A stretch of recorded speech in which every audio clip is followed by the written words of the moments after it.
Hey everyone, welcome to another Golden Age Stories stream. We are going to be playing some EVE Online again today. We've got, let's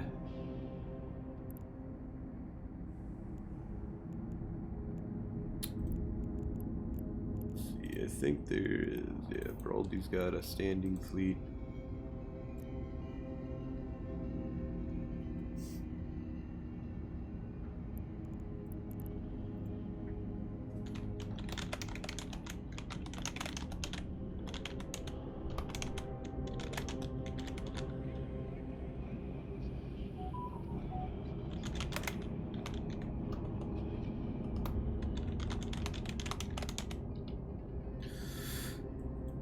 Alright, we're going to see if this thing can handle a medium. That's going to be our objective here. We've got a new fit. I bought a whole bunch of these fits here, so we've got a Federation Navy catalyst here.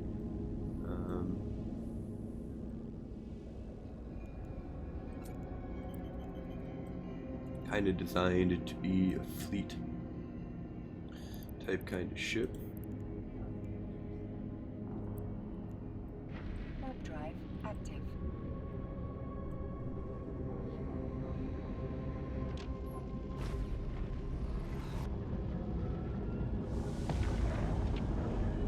So we're gonna go see what we can do here. Jump into comms and see if they're cool with me streaming.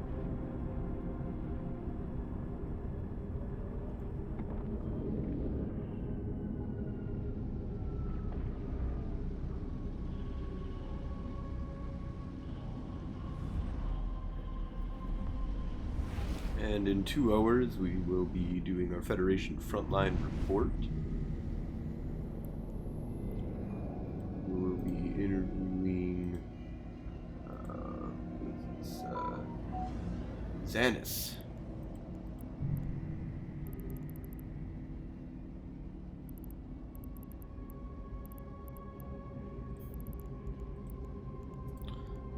Warp drive active.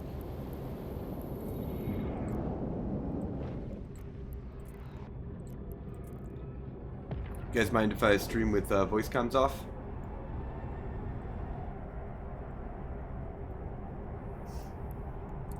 How's the hunting today? I just built 40 of the Navy catalysts. Those fuckers are cheap, man. Holy crap.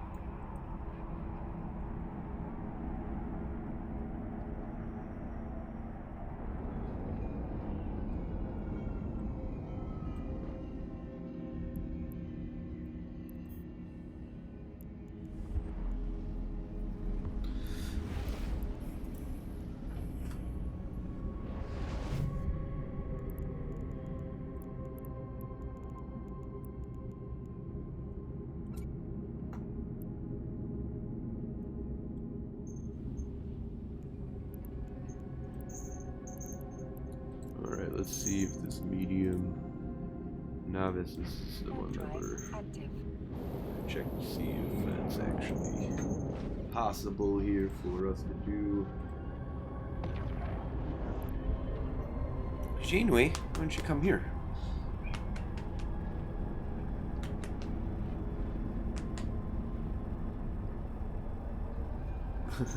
You thought about jumping.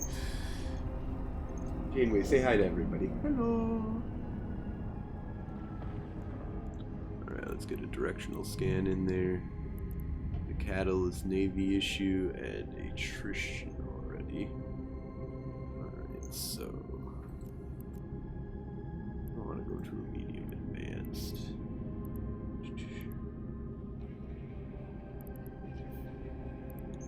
And so let's go over and check out lattice here then. Warp drive active.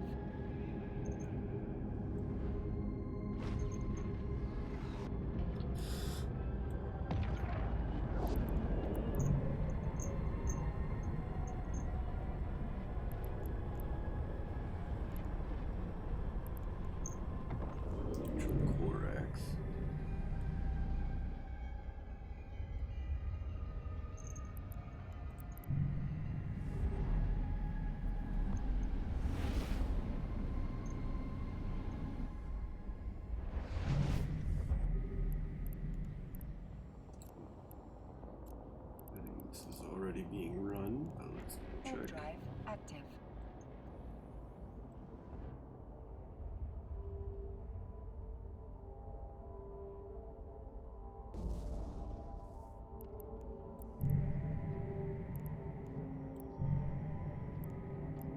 Federation Navy comment on the inside. Oh, look, there's a gang running around.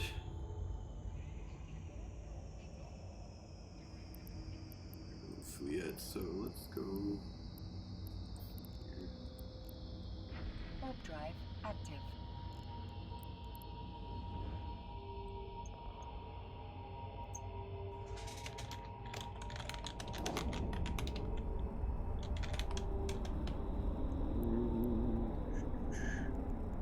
I love this new map.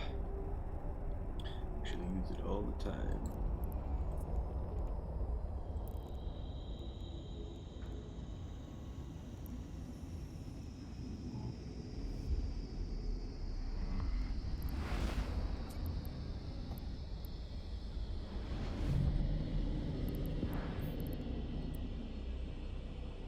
Warp drive active.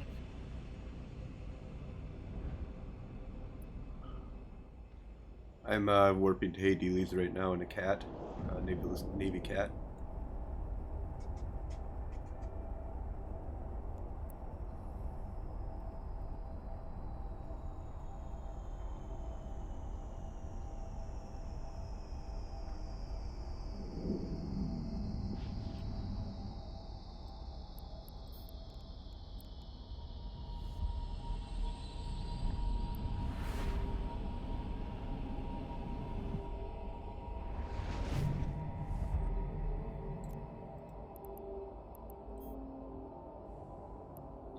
Small advanced. I'm not going, no. I'm just making sure. Warp drive active.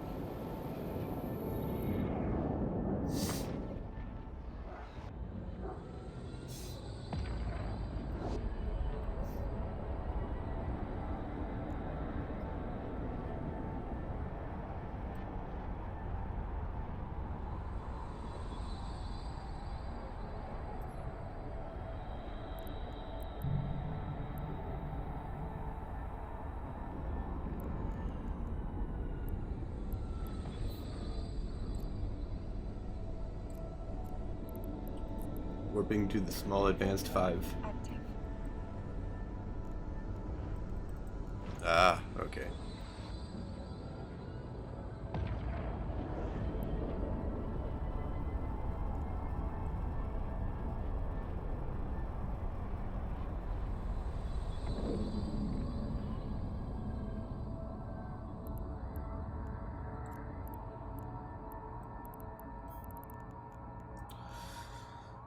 Warp drive active.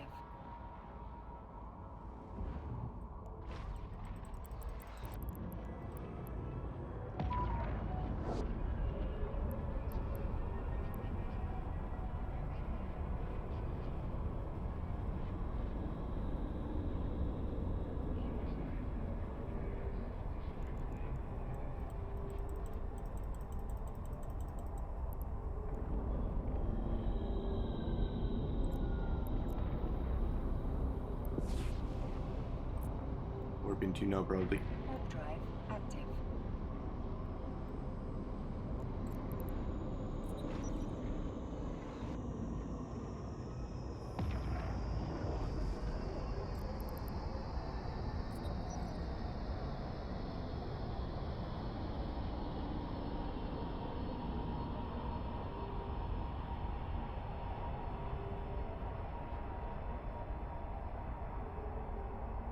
Landing.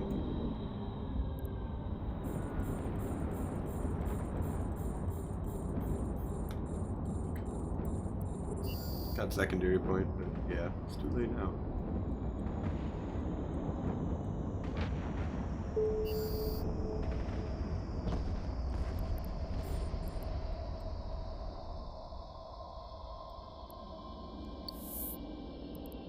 Ooh, I got the kill now.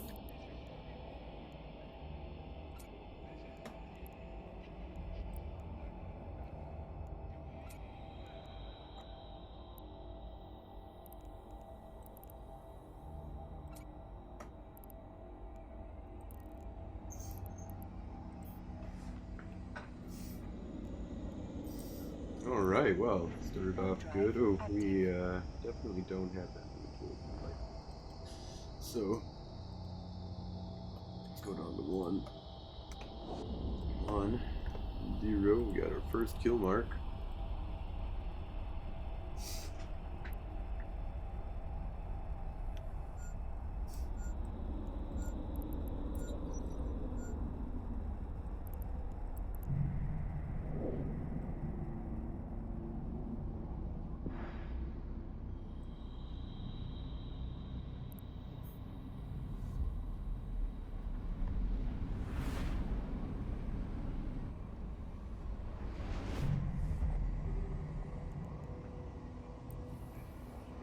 Warp drive active.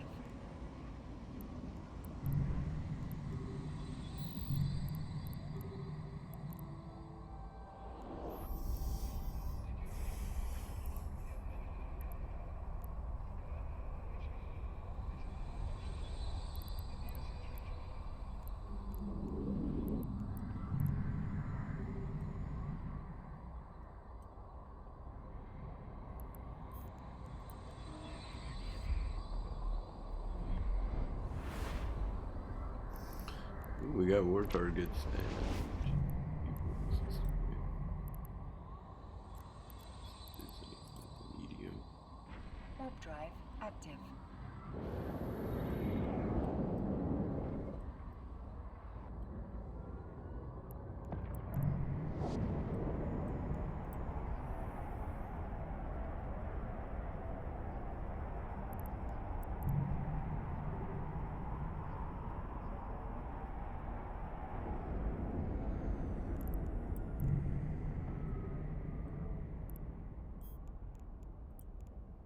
Warp drive active. Oh shit. Oh well.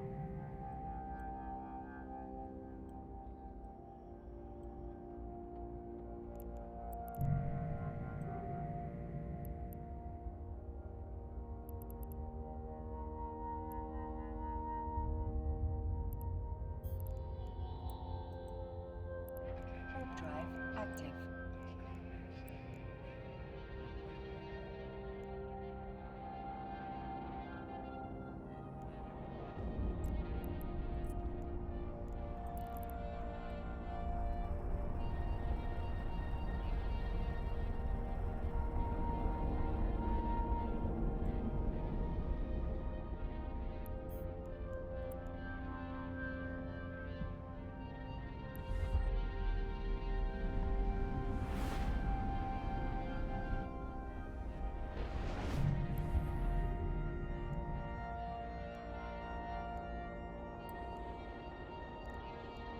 Warp drive active.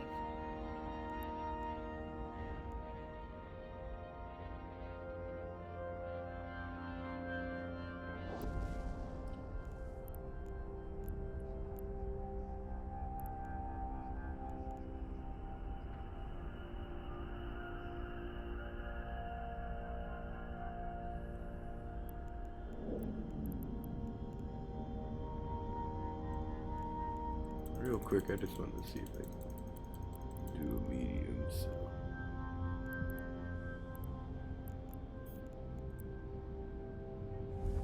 No shit.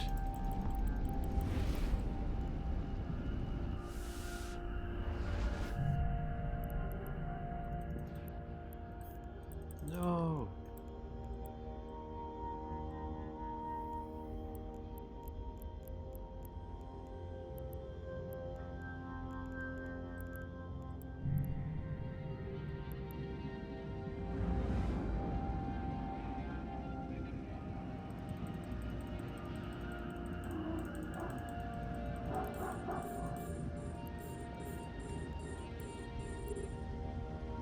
No, I had lock on that. Ugh. I hate when I get the picture, but no actual lock. No actual ability to fire. My puppy's upset.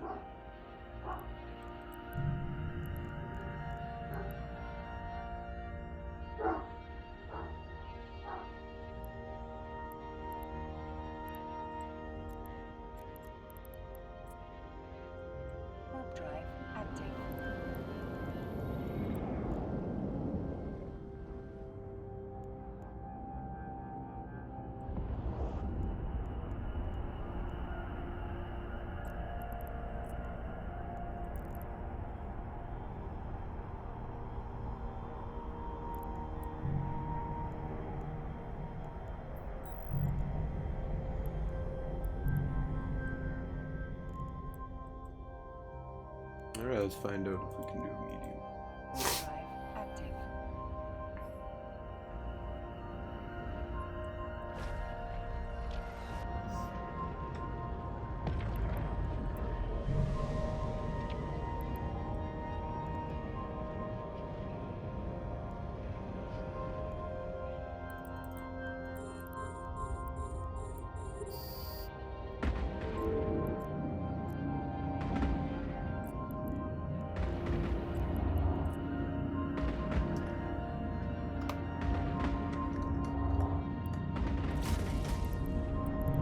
Oh yeah, easy enough, I think.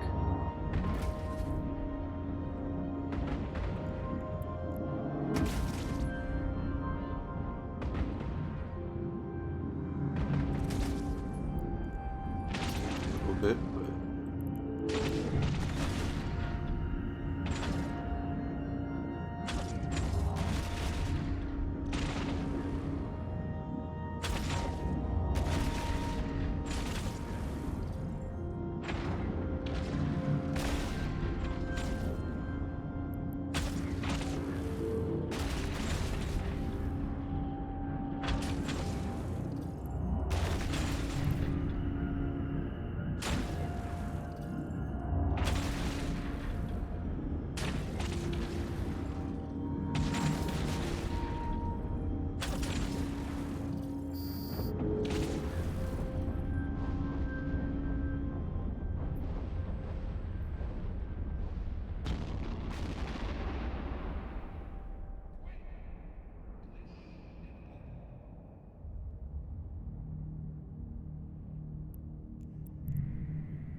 it is a lot of ammo.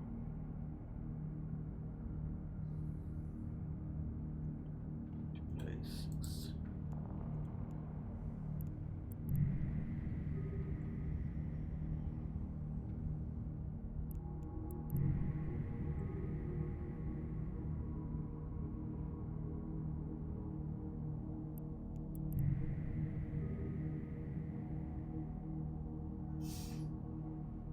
I think this will be a pretty good fleet ship.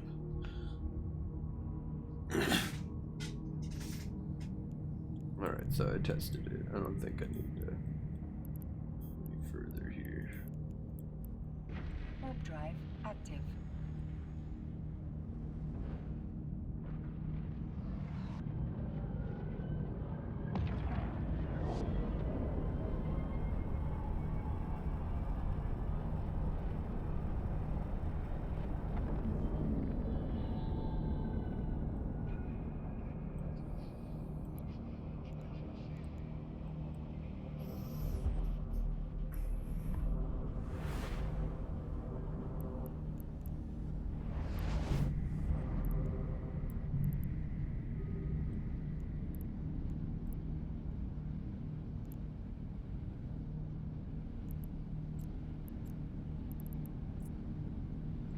Warp drive active.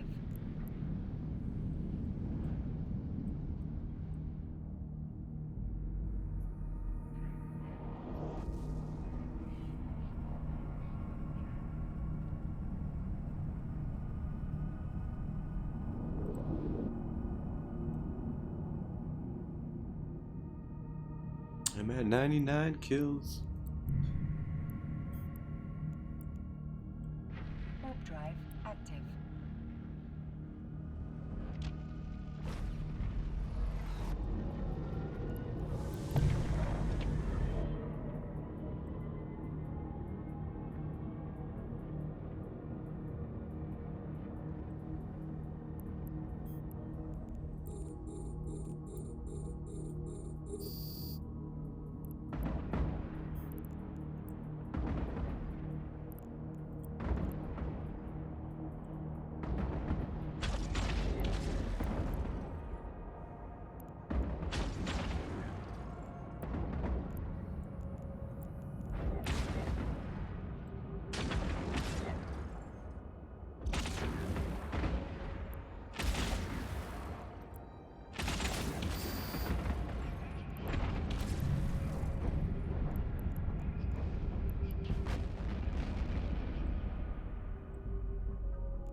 Yes. I do like hanging out with people during these PvP sessions. This is PvE sessions. Really looking forward to these objectives that we're going to be fighting over. I think that'll clash fleets together a little bit more, make fleets a little bit better for being the ones that are running around and completing these battlefields.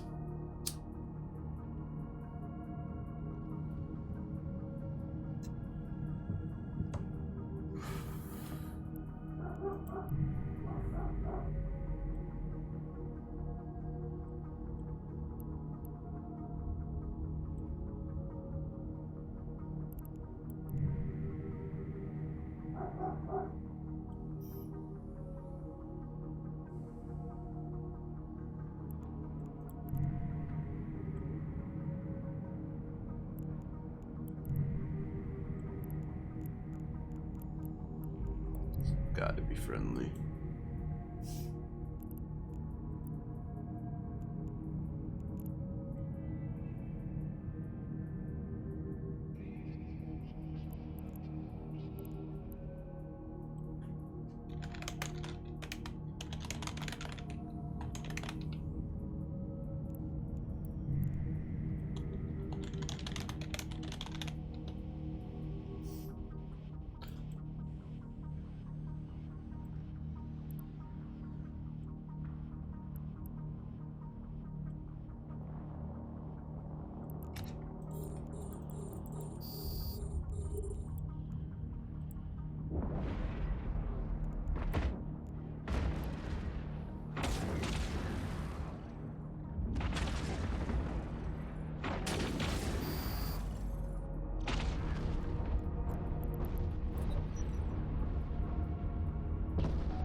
Alright, we got 7 minutes left.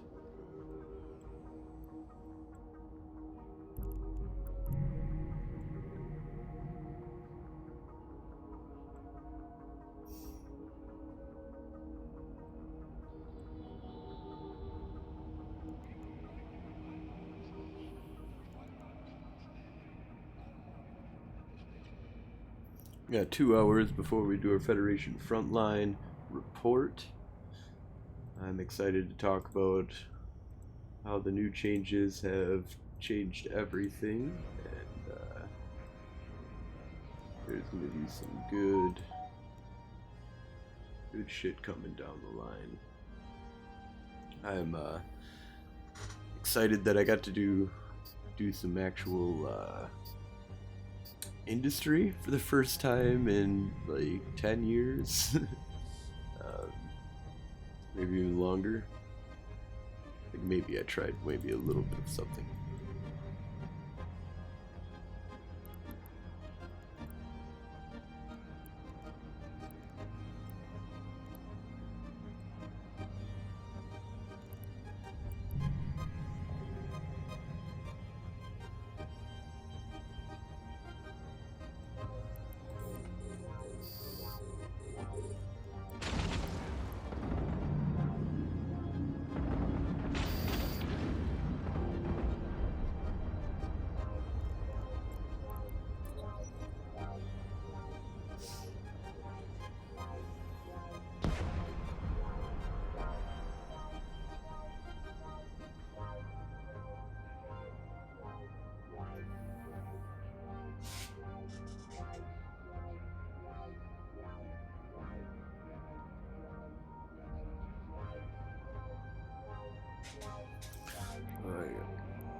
Alright, we're down to 2 minutes. Ooh, another 5-man small is here.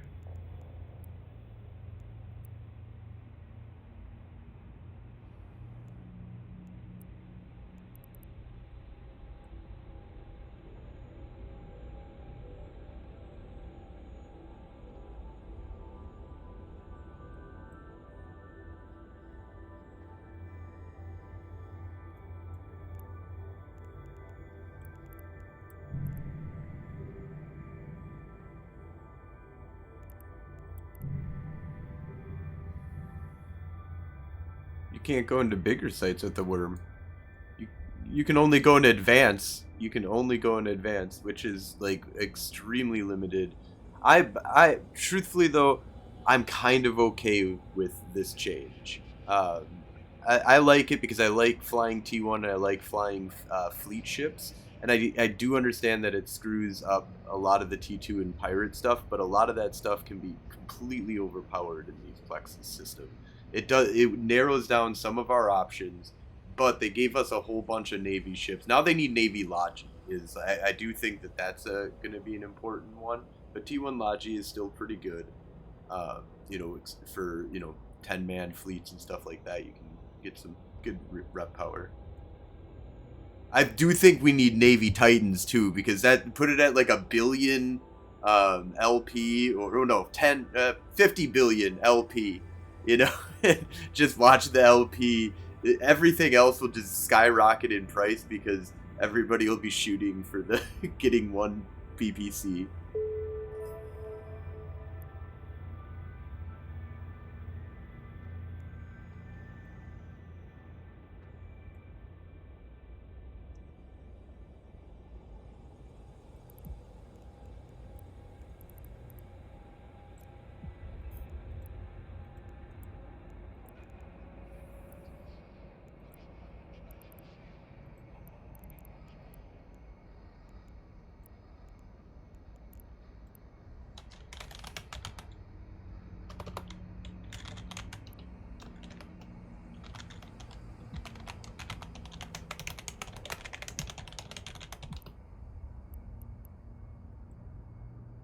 All right.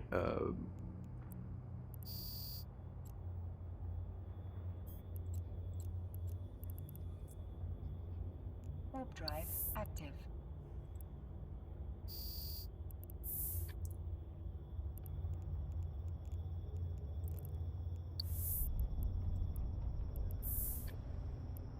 $28 million, or it's like 50 million ISK for doing that.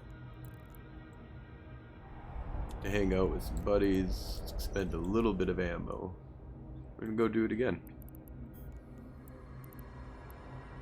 I just bought 40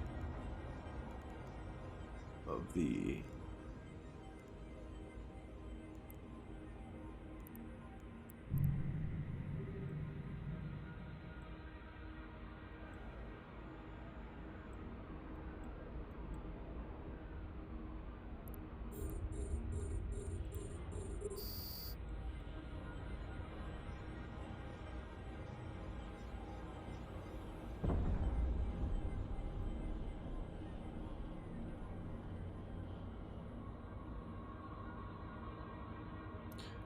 right.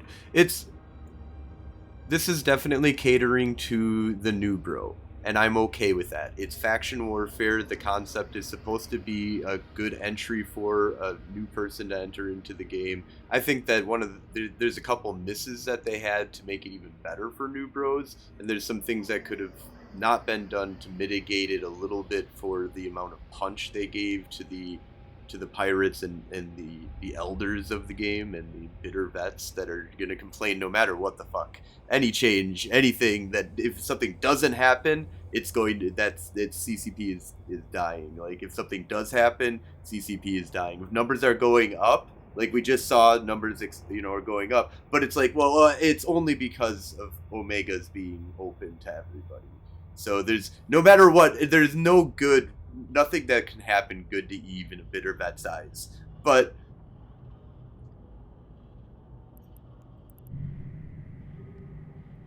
yeah, no, absolutely, man. But I think that this is catering to the new bros a lot. It is, and it is stopping the pirates and the bitter vets, and also really just good PvPers from just completely dominating like 5-6 people in a medium, catching people that don't, even though they know about descan, they don't know about a recon ship. Like, I've done these things. Like, don't get me wrong, I like doing some of these things, but I do think that.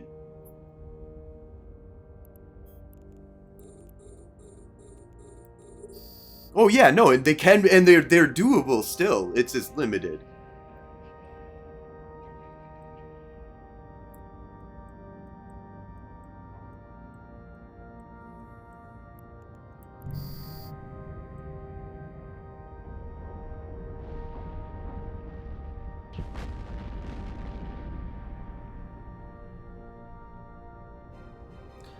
But then you can counter though with 3 to 6, of your. I mean, you outnumbering is an advantage right now. Outnumbering is an advantage right now. The one thing is though is that, but this is catering more towards N+1, but that's a new bro thing. Like you kind of want to have it be that if a bunch of new bros get together, they can actually like fight off some of the most powerful people in all of New Eden that can take on 30 people at once because they know how to fit the perfect ship for the perfect thing. And those ships are now not acceptable inside of most of the Warzone, but they are acceptable in some of the Warzone.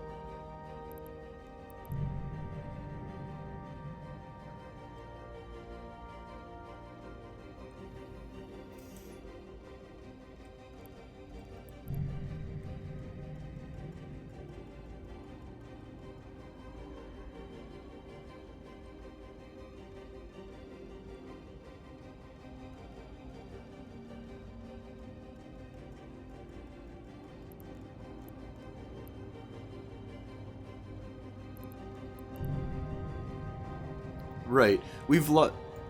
Right. No, and I completely agree with that, and I think that that's what I think is good about this. And although we lost some ships, they gave us a bunch of new Navy ships to play around with that are super fucking cheap. Like, I can't believe how cheap these things are.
Oh,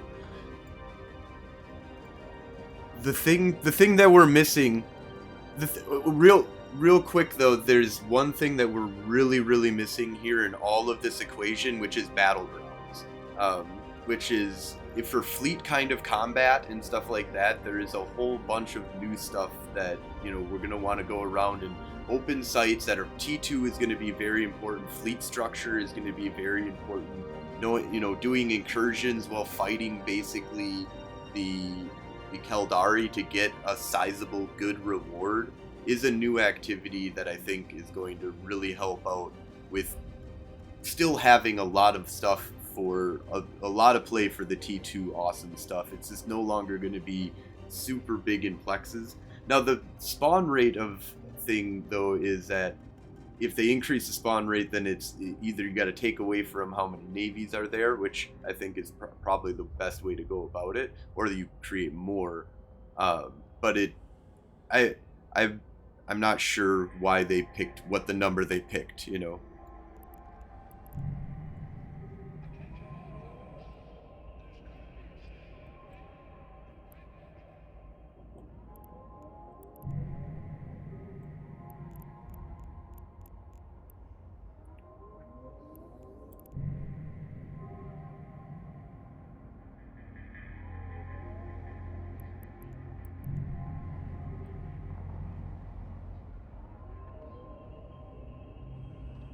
For systems to flip at a time too once we clean up our borders. Yeah. Like it's gonna be a lot more concentrated if we can actually get some of this stuff sorted. I'm fine with the how long it takes, because it shouldn't be just systems flipping back and forth. It should be, you know, every day you log in and you're like, oh, there's a new system that needs to be flipped. And like the war zone constantly changing is going to be really hard for setting up what these front lines are supposed to be, which is supposed to be a battle between each other. So you need to account for time zone difference, which they got rid of the flood of unbelievable amount of plexes in the beginning of the day and then no plexes at the end of the day. So I think there's some, you know, good movement towards making it so that, you know, a week needs to go by before you get to flip a system, even if you're pushing it really fucking hard and there's hardly any defense. Now, when there is defense, it might take a month or two to actually, you know, push back that system. And you can let it play in the higher numbers, so that I really think they just need to get rid of defensive plexing, to be honest, and just make it both our offensive plexes. Basically, it's just called plexing thing. You know, just put both rats that are in the same plex and have them shoot each other. They can't kill each other, obviously, with the DPS they have, and you know, just have them shoot each other until a player comes in and destroys one, and you're starting to capture the plex. But the way that it is right now, it makes it so that at least, you know, if you have like, you know, some contention, like it's worth some LP. What you have is like 2 front lines, right? And all of the systems in each of those front lines are just offensive plexing. Right, yeah. I mean, obviously, there should be, the NPCs should be shooting at each other while we're, you know, there, you know, to come support and help but it them, doesn't, you know? like, you can't offensively plex your own system. Like, it won't push it forward. You have to have... Yeah, I agree. Defensive plexing kind of sucks. Defensive plexing. I just don't like the idea of an empty ship for defensive plexing. Now, this patch has actually got rid of a lot of that. I haven't really run into just your, you know, the person that's just dropping a completely, you know, empty Tristan inside of a plex, because at this point in time, it's on the front line. It's good. Somebody's going to probably find that. It's going to be a lot easier to fight those things and push them off and stuff like that. And they're not as useful in defensive plexing when there's actually an offense happening onto your thing. So one thing I like is the fact that you could play both sides right now, like, very easily. Like, if you have 5 tunes and 5 tune, you could be like, I'm going to offensively plex this side, and then I'm going to offensively plex the other system, and, you know, like, mass money on both sides. And then you deplex. What? I don't understand. Like, what do you mean? Like, so, say you had a Scout 5, right? You could have your 5 Kaldari tunes attack offensively that Scout 5. And then in the other system, you see a Scout 5 that's Kaldari, you have your 5 Galente do that. And then to, like, protect it back, you just do, like, a large 1, and all that 5 has fully paid off, and you didn't offensively plex your system. It's kind of like doing 1 step forward, or 2 steps forward, 1 step back. Yeah, I think that I think there's going to be some interesting things when Battlefields come out. I think it's a big piece of the pie that we're missing that will be an interesting things for standing fleets and stuff to be fighting over. But I, for example, I don't like flying in a big fleets. Like, I'm kind of like prefer like smaller like engagements. But then you, as flying around in the smaller engagements, you don't have to worry about the big fleets as much because they're focused on the objectives, the battlefields. They're not going to be playing around in the plexes as much as anymore, and this will become much more of a place where plexes are going to be small gang, 5-man. It's going to be built around the concept of having a 5-man fleet going around and fighting other 5-man fleets. And they haven't limited you to 5-man, but if you're in a fleet that's over 5 people, like 5 to 10 people, you're probably going to be able to start doing objectives and the battlefields and stuff like that. As soon as you get up to 15 and 20, you'll start being able to fight the... Yeah, but this is like... Okay.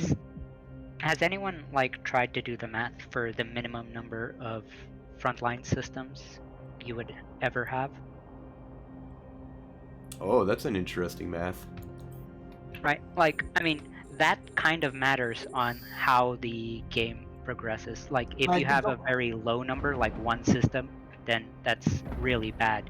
But if it's like, the minimum will only ever be 10, with the how the maps are designed. And I feel like right you now, could have 2. Right now we have like an we will have like as the battlefield changes go on, we'll see like decrease in number of frontline systems. I feel because 8,000. like right now. Hey Steve, how's it going, man? We'll probably close Oldmanstar and Ladistar, yeah? Yeah, but there's always gonna be, like, if there's a high-sec system touching one, right, then it counts, right? As far as I know, that's how it works. Yeah. Yeah, any Galente space, quote-unquote, that is either NPC controlled by being high-sec or even low-sec. So Yavangir will always contest Hades. Hades will always be a frontline system unless we own it. Yeah, so because with that we own in Fliet, mind, and Fliet's always in a Galente versus the Hade. Yeah, so there's going to be a minimum is... number of like frontline systems, which allows like a spread of people, right? So that you're not always going to be in the major like critical fighting point. And if you want to do your solo play and all that jazz, you can, because there's going to be some frontline system somewhere else that you can fuck around in. There is possibilities though, yeah, I think that there is a possibility that it could get down to 2 if we pushed and got all of our systems behind those 2 choke points, and what was that, Nenemelia and something else, I think. Yeah. Like, I agree, like... That wouldn't last. That would be absolutely awful to have just 2 choke points. I mean, I think if high-sec systems contest, I think then in that scenario you'd actually have a couple other, like Frary and Abenel would have to be Calmill owned at that point, and they'd be getting contested. But yeah, but I feel right now it's like like my problem is I love smaller stuff. I like comets, I like frigates, and right now I feel like there is no sense of flying there. I thought you were the Lord of Catalyst. Yeah, I was the Lord of Catalyst. But those ships are absolutely perfect for the current situation. Why? Because Catalysts? No. I mean, catalysts. Yeah, catalysts are. Yeah, but I'm also. But neither of those ships are T2. That's why I don't buy catalysts right now, because everyone is. I thought a Comet was a Navy ship. Yeah, none of the ships you've mentioned have been an advanced site ship. Like those 2 ships you mentioned, both can be in Navy sites, and you can also bring them in advanced sites. So literally, you have the entire pond right now. Yeah, I know, and that's, I mean, cheap destroyers is actually a big thing right now, and the reason being is because you can throw them at each other, blow up some stuff, and you can still, it's the hard part right now is how do you deal with 5 destroyers without 5 more destroyers, is kind of the hard question right now. But that's not really, I mean, in the grand scheme of things, right, this isn't a 1v1 game, and Fact War in itself isn't a 1v1, so you cannot expect to do 1 versus 5 when it's designed that way. Yeah, I in a previous system there was a niche for like for frigates. The fact that like there was something to do with frigates, you know? If there was People were just cheap in the older system. Now you have to think about things a little more. Everything was just too 1-to-1. Now you actually have to put a thought into what you're going to do, because like you're saying, if you do an Ishker or something that's a T1, you can do anything. But if you hop into the new Navy Catalyst, you're stuck between Navy and higher, you know, and There stuff is like that. nothing You have to lower put than thoughts Navy. into it. Navy No, is but- the lowest site. Yeah, I understand, but look, this is not what I'm saying. I'm saying I want to fly a comet. Let's say I want to fly a comet. Yeah. Okay. From my perspective, basically, there is no. I don't bring enough value to my site to fly to basically do this. You know. What I'm trying, like from my perspective, I'm trying to push the system. This is what I'm doing. I don't care Okay. about LP. I'm trying to basically maybe either slow down the enemy, like gain the system, or maybe like, you know, I'm trying to, use Comet. and I'm Like, flying a the comet. Comet And is the best for pushing. The Blaster Comet can run medium solo. So And so you can do Docking request everything. accepted. So- you want. sorry. yeah, but like the most important plex right now is large. So you need to have something that will blast you large, like immediately. So this is why the destroyers are awesome, because you take a destroyer, you can do basically all the plexes: small, medium, large. Yeah, 3 plexes. Oh. So your issue is you can't do the largest of plexes, No, which are large and open. My issue is like, if I'm trying to basically push advantage of my side, like Galente's side, I don't care about the P or stuff like this. I want us to basically like take the system, yeah? From that Okay. perspective, flying a comet is a stupid thing. I mean, Why? why? Yeah, because It's I'm just slowed down. That's largely all it is. an You can't idiot. flip a system in a day anymore. That's No. fine. Yeah, I'm okay no. with that too. I prefer the longer game with a longer of things to do, instead of, oh, we're going to put 20 people in this system and flip it in, as Elicon and them say, 3 hours. But Okay, Like, I agree with that. That's cool. But look, like previously, for example, I like the situations where like I was able, for example, there was a huge fleet, like, you know, pushing on a system, yeah, and I was like, there was like only few of us, and we were kind of trying to, because we could take novices, like skirmish them around the novices, and they needed to kind of ship up into bigger ships. They kind of needed to strike a balance. How many of them do they want to go for, like, for example, bigger ships to you know to destroy the, what you call it, also Yeah, remember, Edward, everything set to come out in this update has not came out. There are still things set to come out, like Frozen was talking about the battlefields and stuff like that. That's going to Yeah, but this affect will- more on this front will- lines away this from where will- you are. this Um, will like one this thing will to note against what prioritize you're the saying, bigger Edward, ships and fleets again.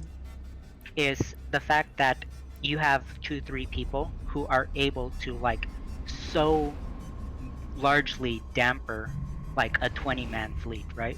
Like that doesn't make sense. Like why can 3 people do so much to affect a 20-man fleet? I like how the system is now. A 20-man fleet can effectively crush and like oppress a 3-man fleet, which makes perfect sense, right? Like the fact Yeah, but that I'm not talking about like you can win a fight between Freeman fleet and like yeah, but what I'm saying is, right, enemy fleet. if I'm saying all you're is- protecting are the scouts with your 3-man fleet and they don't even bother to deal with you, and they just go large, medium, small, then like you're effectively useless, which makes perfect sense. Well, this no, like this is exactly. But why doesn't it make sense? Like you have 3 people, they have 20, and they just do Like, no, like sensible thing of large, like, medium, small. yeah, but like, yeah. But money. So, like, tell me how that doesn't make sense. If you had a I'm 20 glad man it gets fleet rid of the to ISP farmers. fight, like, if you had a 20 man fleet to fight them back, then right? You'll be able No, to affect the I don't same like 20 issues man. on them. This is why I don't like 20-man fleets, because like in 20-man fleets you don't feel any like agenda. You're like F1 monkey. You're pressing F1 and you're blowing stuff up, or you're not blowing stuff up and you're blown away. Like this is how the like 20 versus 20 fleet works. And but like I like smaller engagements, and like why there could not be like this kind of, like I'm forced to join those fleets because like we need bigger numbers. They have bigger numbers, yeah, because we're like they have 20, and we will have like 25, they will have like 30, we'll have 45, and we're like, we're like be smashing between But each you other. don't. Like But you don't You're need not forced that. to do anything. Remember Has no, that. it like ever happened like that? I'm kind of in this situation because if I fly and take scouts, I'm useless. But you aren't useless. No, that's. Like, I think that you're You're- you're saying that because scouts now are not as worth as much as the mediums and stuff for contested value, because they're not equal anymore, and scouts have been diminishing on how much you contest, Yeah. and the amount that you're kind of seeing yourself contesting with a one man doesn't seem like it's a lot, but it adds up a whole. Like, let's say that you don't get involved in any of the 20-man fights, we lose a guy that could be in our 20-man fights, or we could have 21 people or whatever. That does, at over time, if you have too many people that are pulling away from the big fleets. But there's going to be a huge draw for big fleets, the battlefields. So at this point, though, we're going to need you to be out there running the scouts, running the mediums, running the smalls in contested areas and stuff like that, and every little bit counts, because every little bit now it's a long game thing. It's not, you're not going to Yeah, be able I to, mean, to so, bring down the contested. one other thing you just have to accept is, as a single player, not joining large fleets, you are going to have a smaller impact on the game. Like, you have to accept Logistically, that's fact. how it is. I mean, if you think about it, just imagine if this was put in a real life logistic situation. Yeah. You're not going to do anything as much by yourself as you would with a group of 5 to 10 people otherwise. No, I'm not talking about like. Look, I'm not talking about like lack of cooperation. This is what I'm saying. I'm not talking about lack of cooperation. I'm talking about like the game will force us into those big blobs and we'll fucking smash like in nullsec. We'll smash like big blobs in nullsec.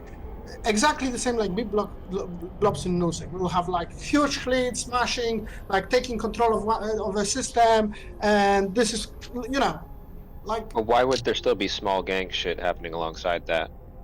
No, Because- this is what I'm saying. There is not gonna be fucking. But there is. There will There be, is, though. There's all and- kinds of different sizes of sites, and there's, You I can mean, have I've your seen it small gang already, of the- 3 other people will think the same thing you are and spread out, and you'll find smaller fights. I mean, So you have your small gang of 3 people in your small, and you have a big fleet doing their shit all around you. And there's going to be people who are like, cool, I like small gang. I'm gonna fight these 3 people with my 3 people, 4 people. 2 Yeah, I'm people. seeing that's a lot, like a lot of small gang activity that's happening around the big fights that are happening. I've been in both, right?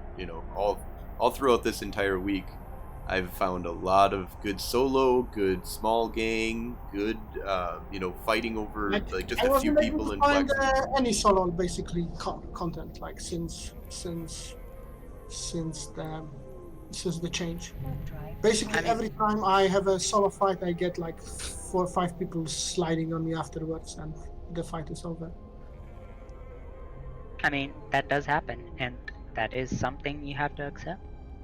I understand it's not, Yeah, Like- but like this is kind of the problem. Like, do I? but you're like, also this is forgetting not- that Yeah, I right mean, now. the FW this- player base has grown by like times 10.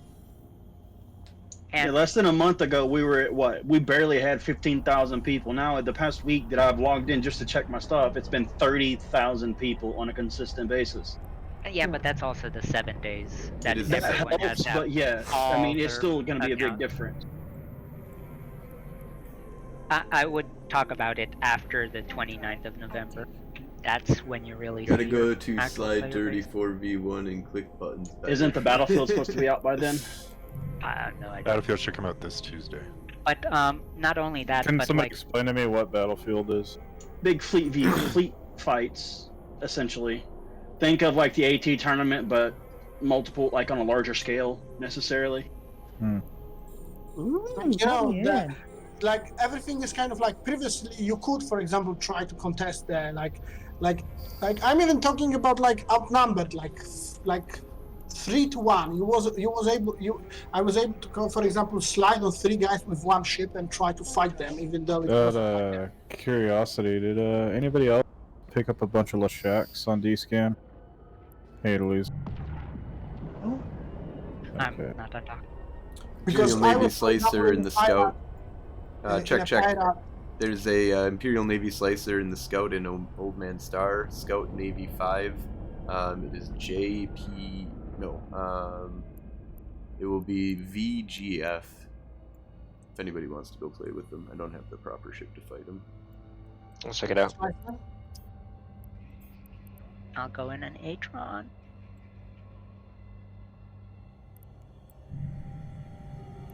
But see, like if you hopped into Hadley's and you jump in those scout sites that the smaller sites.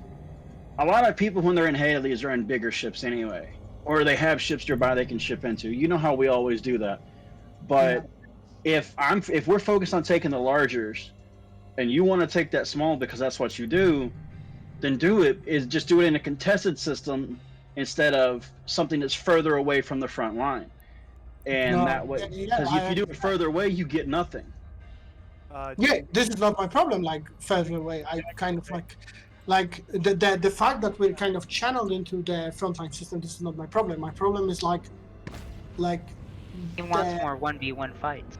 Yeah. Yeah, 1v1 fights happened in a stagnated system where no one played it. Now it's being revitalized. I mean, fly kitey shit, and you don't have to worry about people sliding on you. I guess I don't know.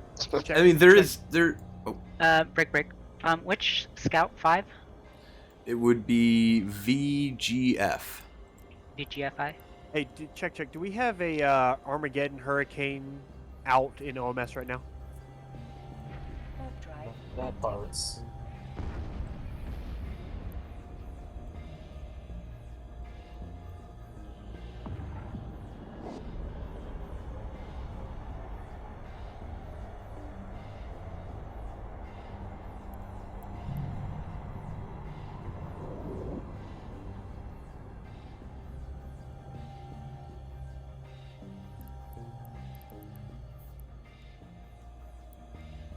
Warp drive active.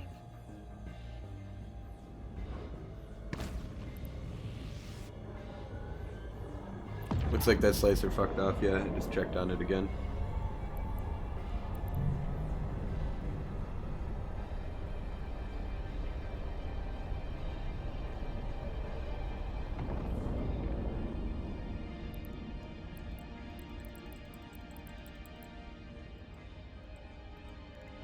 Docking request accepted. People have 20 years of Eve, 200 million skill points, billions of this to use implants, bling, and fits, and wants to fight 1v1 or 3v3 with noobs that try T1 and don't even have 5 million ST. No, I think that's a thing that the people that are really angry, like, the thing is they can still do all of that. They just like their ships. It's not even about not being able to stomp on newbies. It's actually more about that they can't use the ship that they love to stomp on newbies with.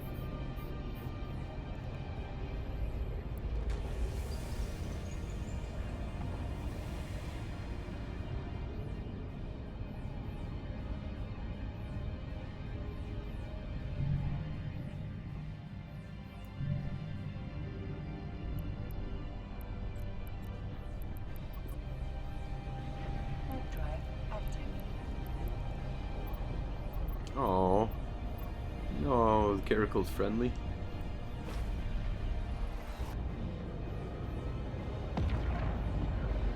I'm coming to the outside with a stabber. I'm gonna see if I can play with them.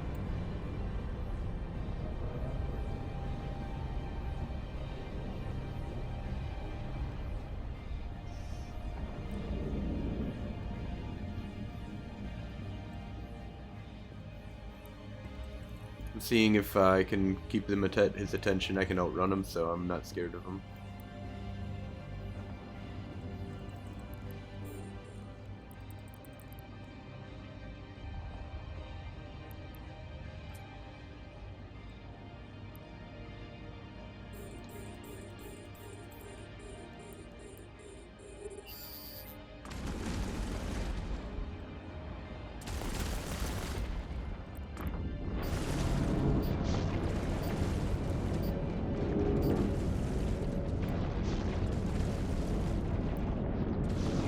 I have point. I have secondary point. Outside the medium in OMS. He is micro jump driving. Oh, never mind.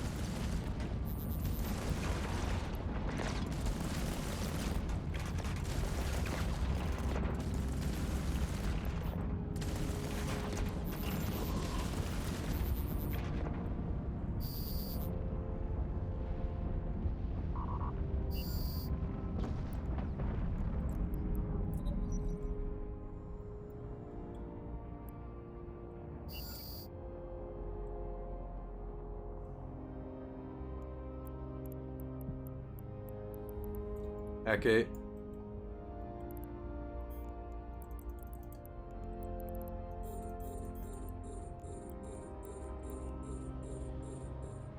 Ah, so close.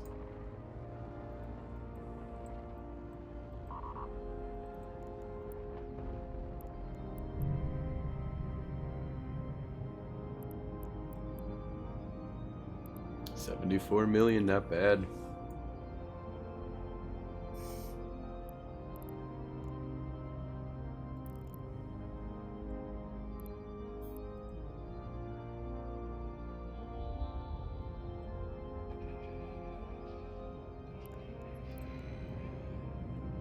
Warp drive active.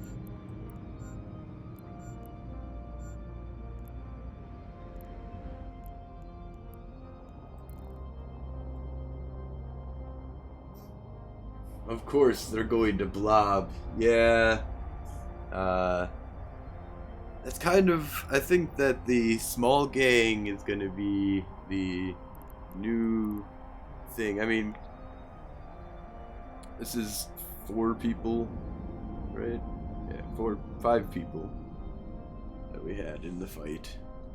Docking request accepted. Looks like he had a buddy too. He didn't bring in his buddies. So.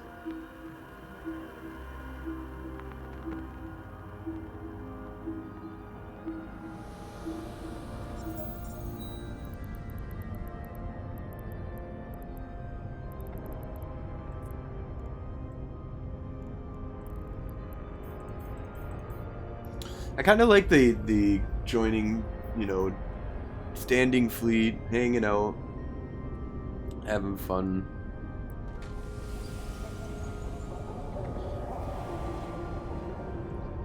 Now, if you're looking to, you know, help a lot too with just helping defending and taking systems, offensive plexing, you can fly whatever, you know, into anything with like Navy Comet and do the larges and stuff. You're just not going to get really any LP for doing defensive plexing at this point.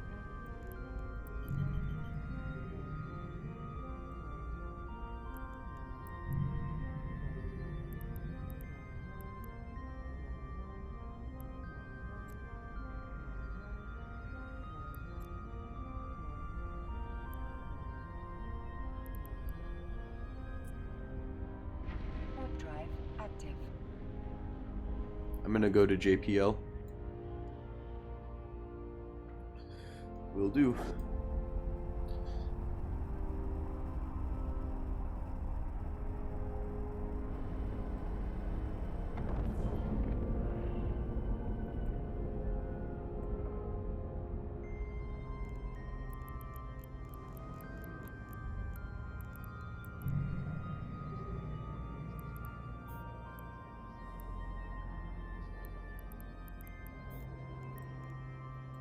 Warp drive active.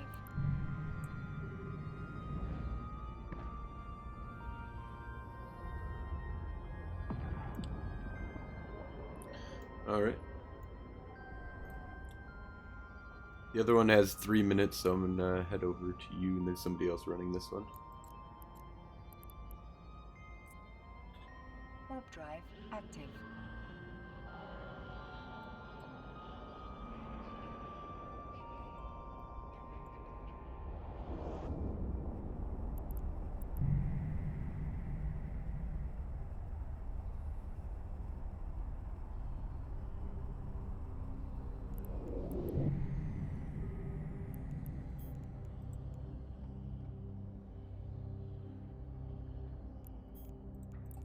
I mean, Warp drive active.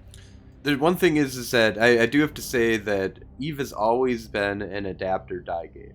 This game has changed. This is a completely different game than the game I played in 2006. In 2006, this is not even close to the game. And if you would compare the two, you would say that they're, the look is kind of similar, but the game in general is completely different. The meta is completely different. The ships they have in the game, the ships that you can play with.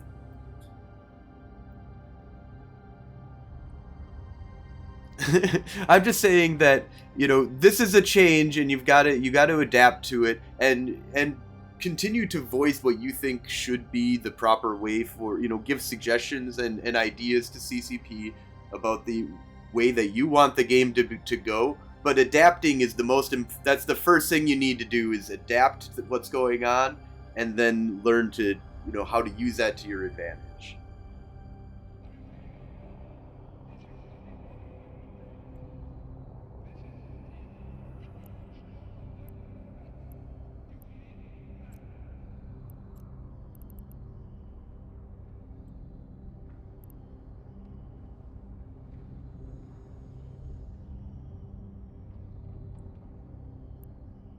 Maybe defensive plexing is kind of the thing I'm kind of trying to go. Because with defensive plexing, I can basically have smaller ships. Like, I'm thinking about maybe I should have always one battleship, like, ready to go. So if, like, there is a small gang in a system, like 3 people, I can sit in open and say, hey, guys, come at me. And, like, I can, like, I can use battleships as a 1v3 ship, yeah? Hey, Calico, where's that Hurricane at? He just warped off, it looks like. Okay. I don't have him on D-scan anymore. He was sitting on the gate into the small.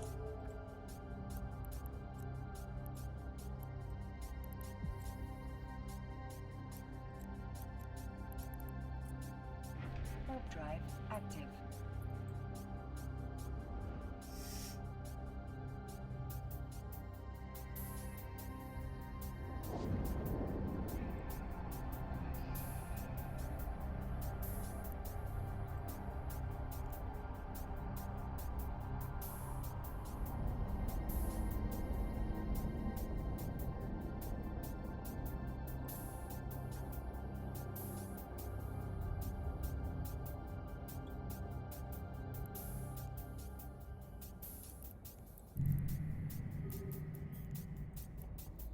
Warp drive active.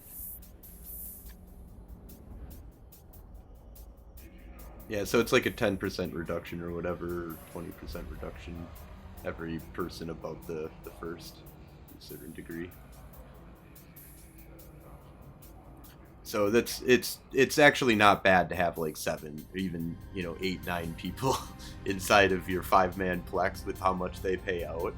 It's this is with the blueprint reduction is what made this really crazy. Like, I am just pumping out anything that I want at this point. The only thing that's limiting me is minerals, and it's a lot easier to move minerals for the cruiser or for the destroyers and the frigates. I can it's unbelievable the amount of ships that I can move my DST now just by having them built in LoSec now.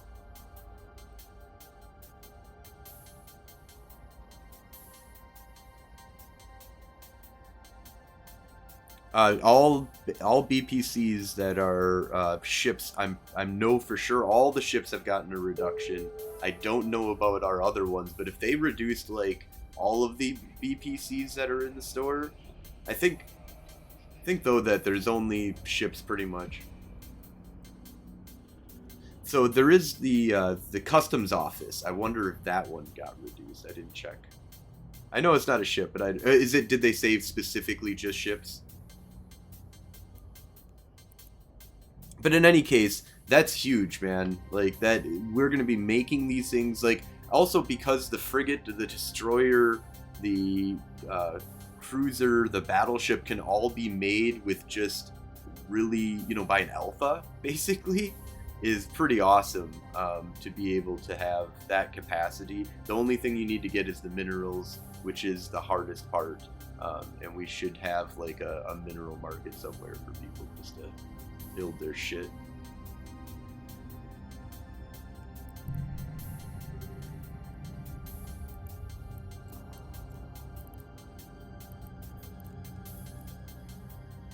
Warp drive active.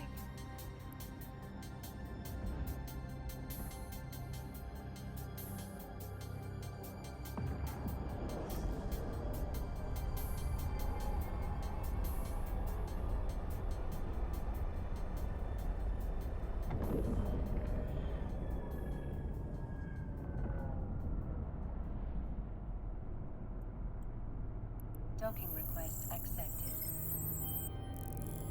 Well, I think there'll be more destruction too that's going to be happening due to this expansion. Just in low-sec in general, is just going to see an influx of people buying. I mean, I've already seeing it in Jitta. Jitta's like out of a couple of things right now, and like is kind of starting to hurt in the small and medium, especially the small like guns and stuff like that are getting eaten up quite a bit because people are building like 100 of these fucking Navy destroyers.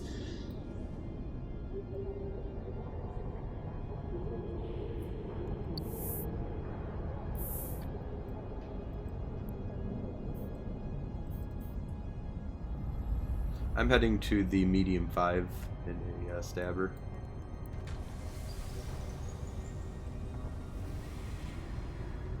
Oh, we did get another fight and another kill, so let's put that up on the board.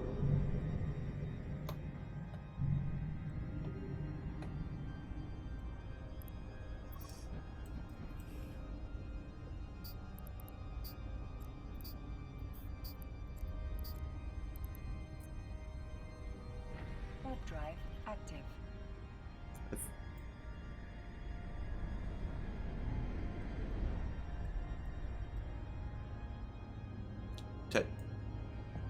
Tier 2, no tier 3.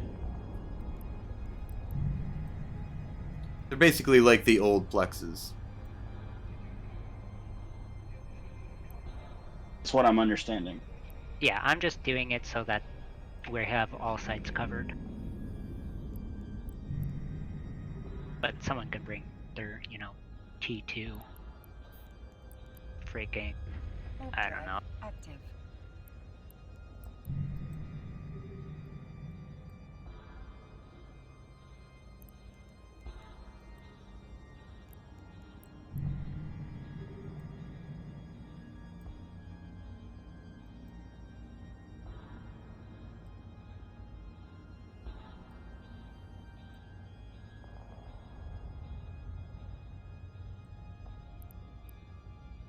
I have a thing in Old Man Star here. I should really, asset safety that I should open up at some point here.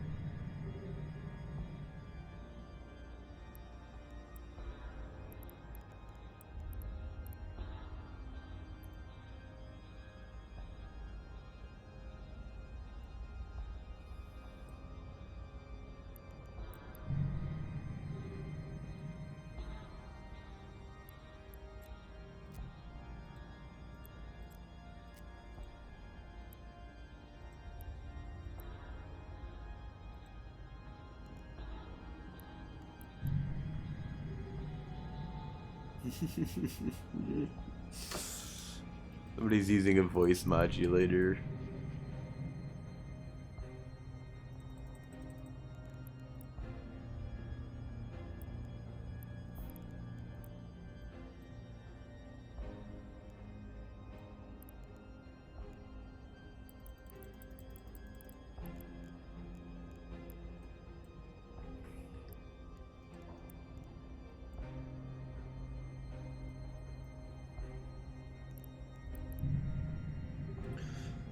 Alright, well, we've got 1 hour until we're going to be doing our Federation Frontline report.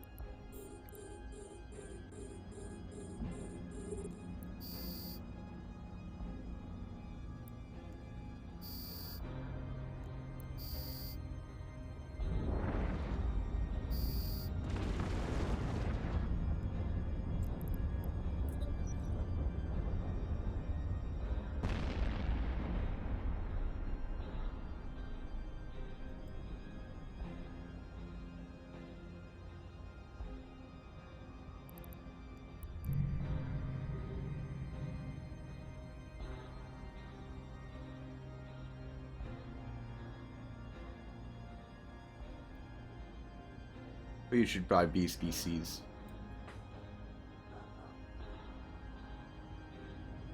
Wait, what changed to the Garmer?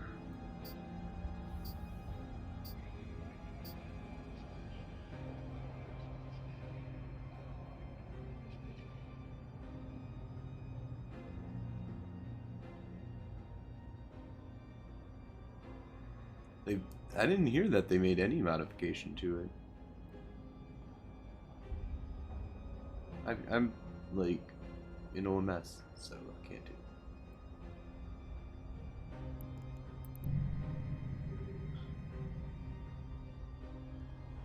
If you're talking about how they made it completely useless in faction warfare, thank fucking God, I fucking hate that scourge.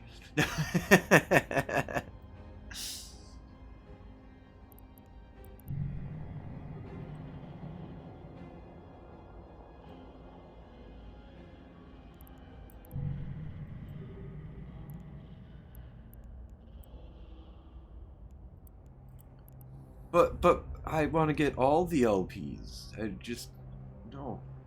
I don't.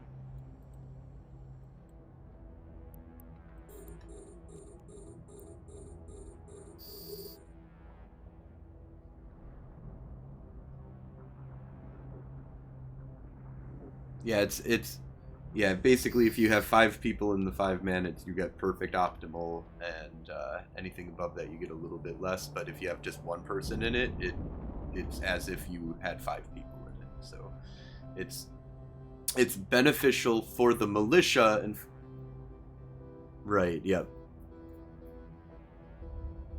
How many people are in it or no? No. I wish. You guys flying frigates and desis or anything? Just to join you guys in Oplex. Frigates, Desis, you're gold. Yeah. Best go What's get all a this bunch stuff of Navy stacking up destroyers, they outside fucking the rock. outside the medium It's all 5 here? friendly. Is that all friendly?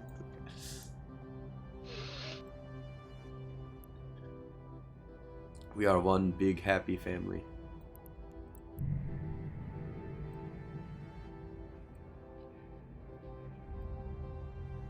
They will not take this medium from us.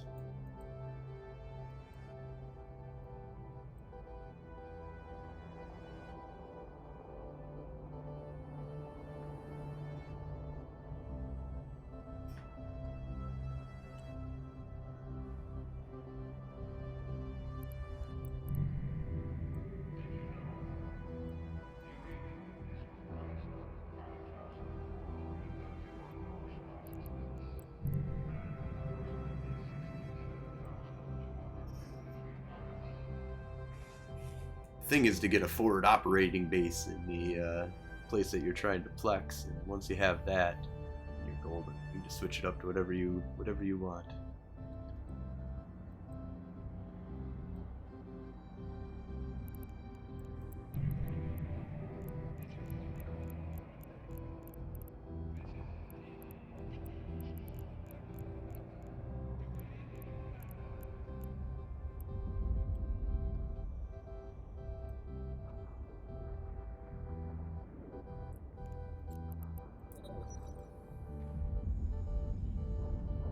Actor Squishy is in danger.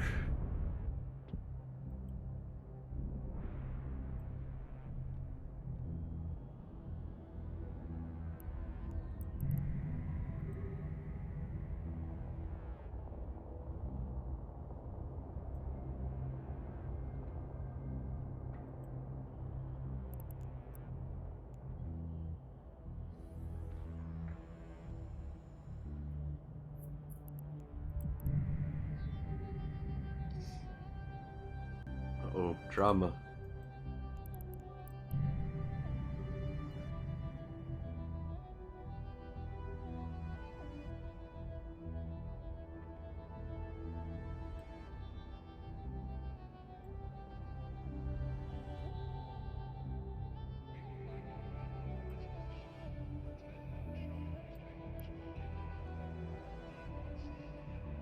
Two thorax as a curse and something else are flying around.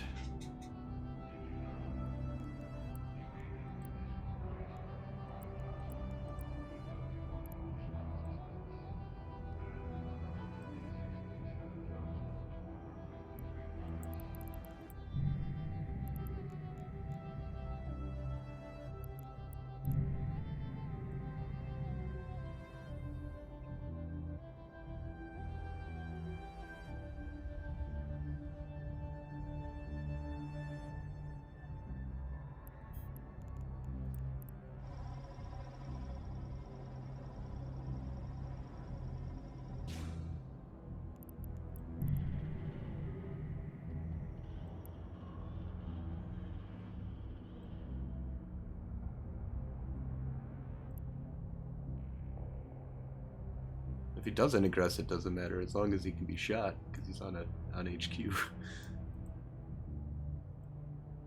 Well, untether, get him, Teist.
Warp drive active.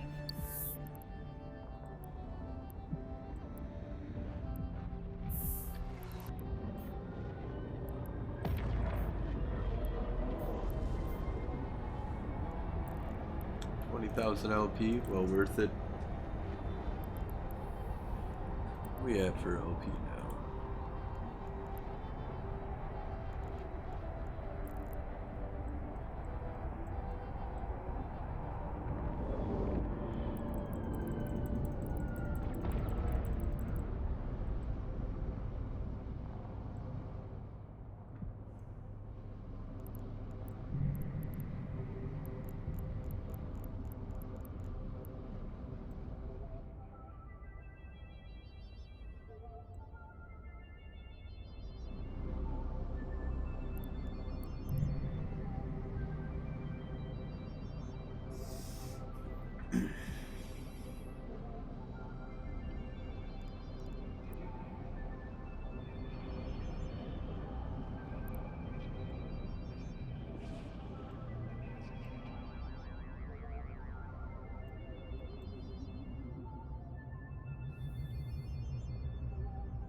I love this though, man. This is a bunch of fucking...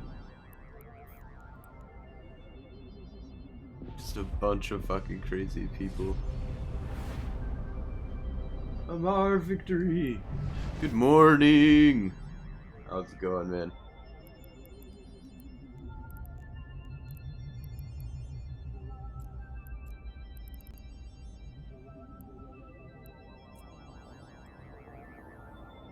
Warp drive active. That'd be LCM, right?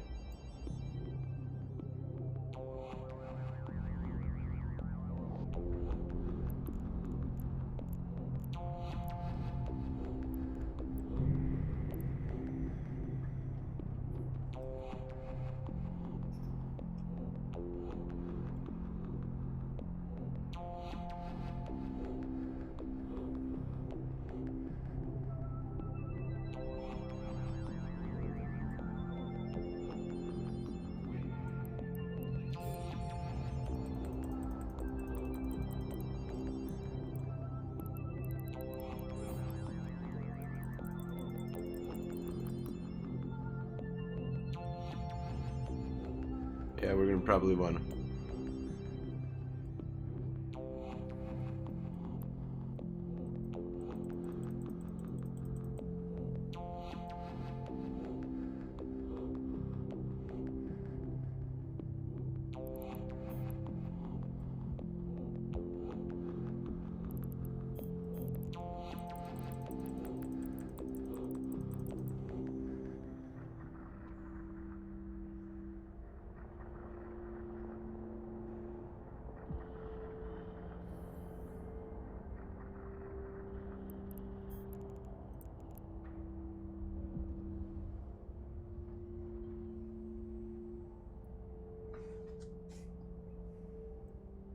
Don't see any wrecks. Yeah, Canuck, things are going good.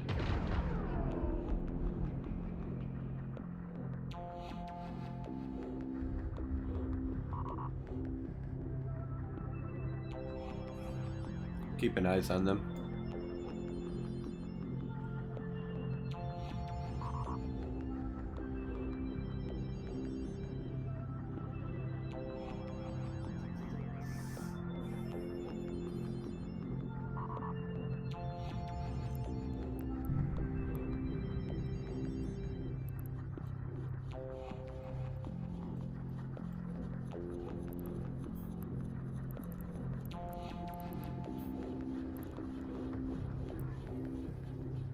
Yeah, no, exactly. I mean, and right now, if you're going off of the BPC for the Moros, which you can make probably more from the Destroyer from what I'm seeing, if you make it and sell it in Jeddah.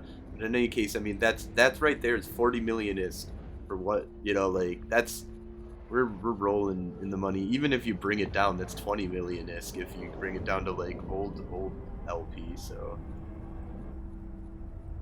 I don't know, man. You've got the Moros that's going to be eating up a lot of LP. You're going to be getting a lot of LP eaten up by the Myrmidon. You're getting a lot of LP eaten up by the Catalyst. These are new additions to our store, and the Mission Runners no longer are like just eating up all of the LP in the universe. Now, there is the big dump that's probably going to happen. So there's, you know, people who, like me, who had 4 million saved up. I'm sure there's somebody out there who had like 1 billion LP saved up.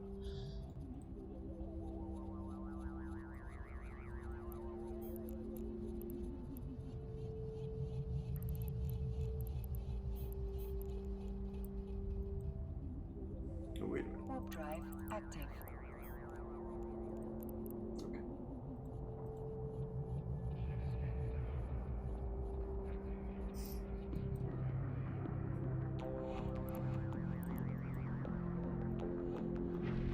They've got some nasty shit out and about. Armageddon, Belgorn, Harbinger, Guardian.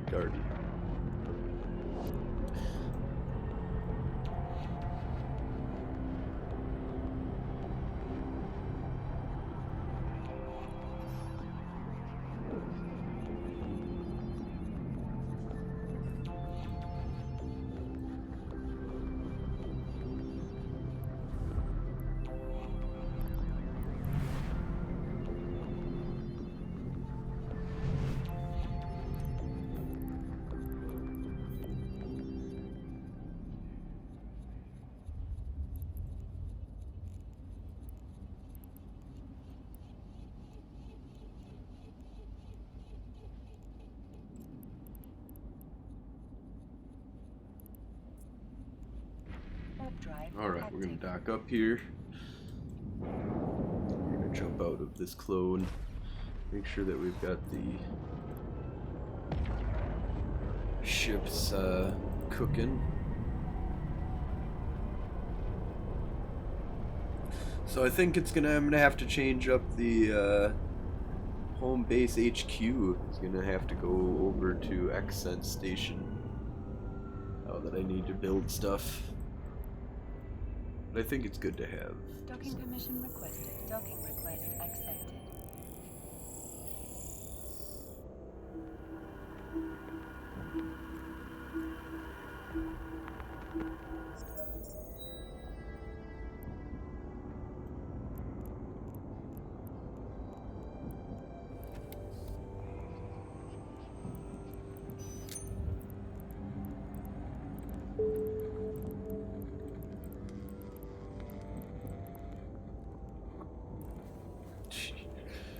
That's a lot of destroyers.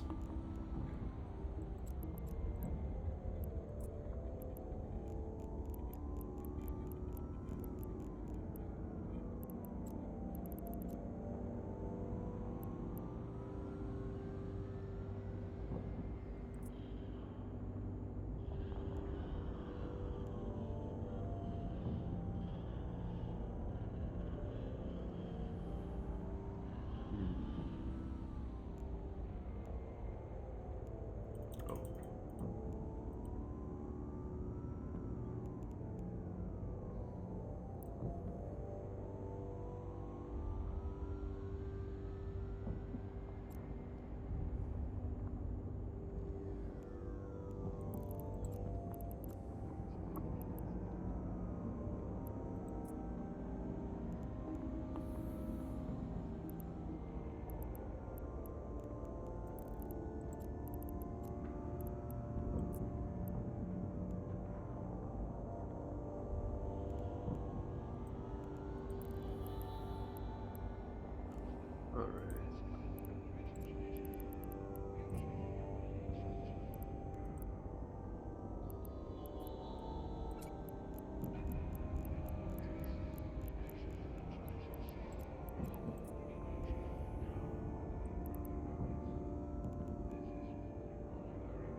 Okay, I already gave that over.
Oh no, hold on, I wanted to.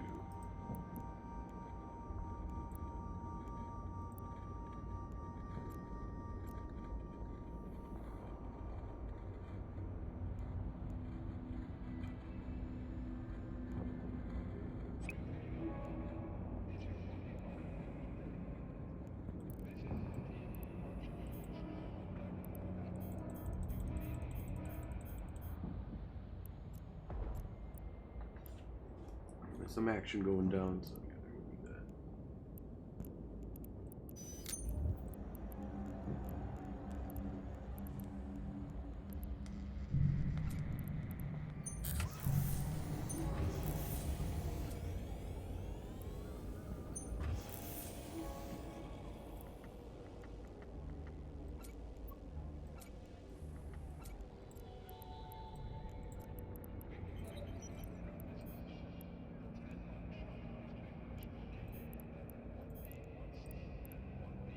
Warp drive active.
Is that the large advanced?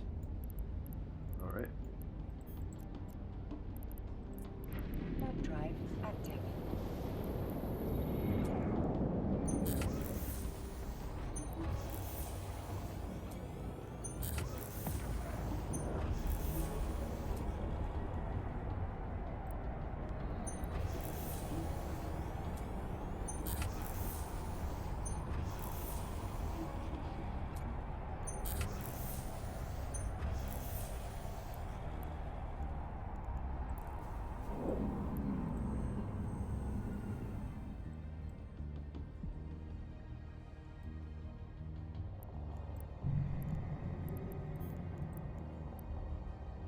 Warp drive active.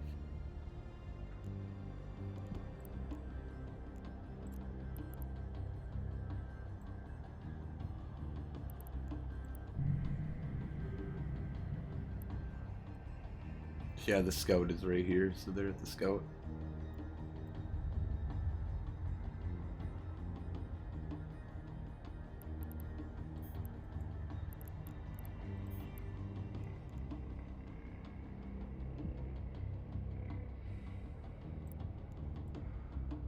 Warp drive active. All right. Oh.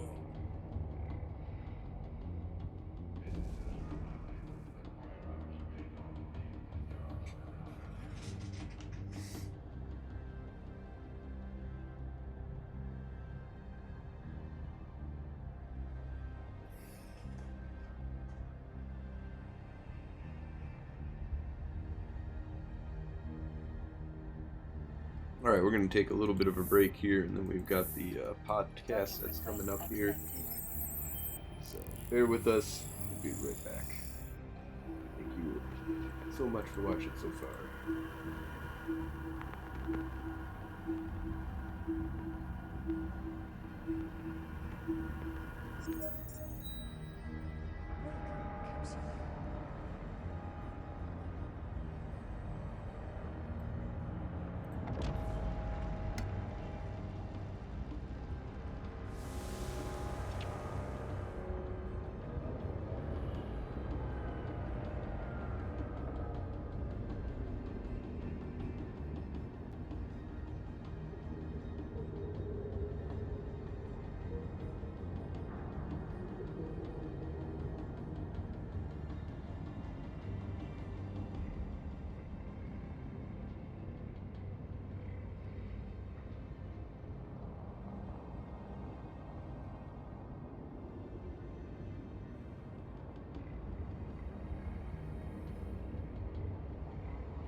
Where's this at?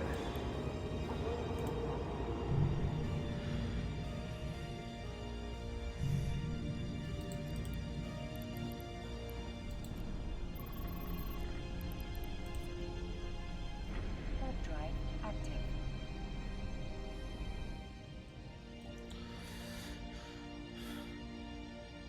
I missed it.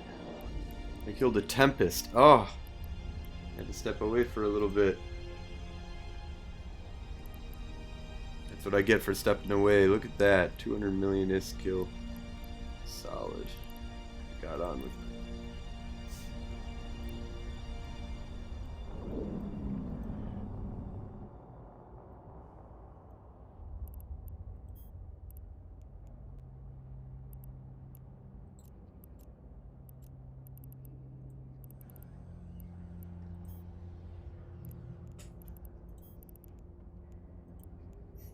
Warp drive active.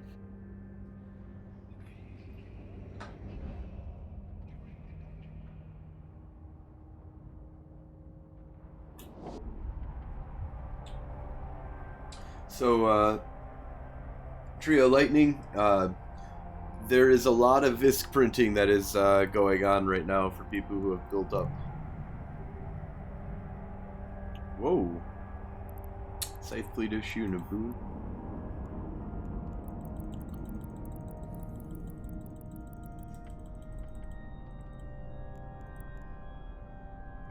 Warp drive Frozen Fallout. Oh. Where'd he run to?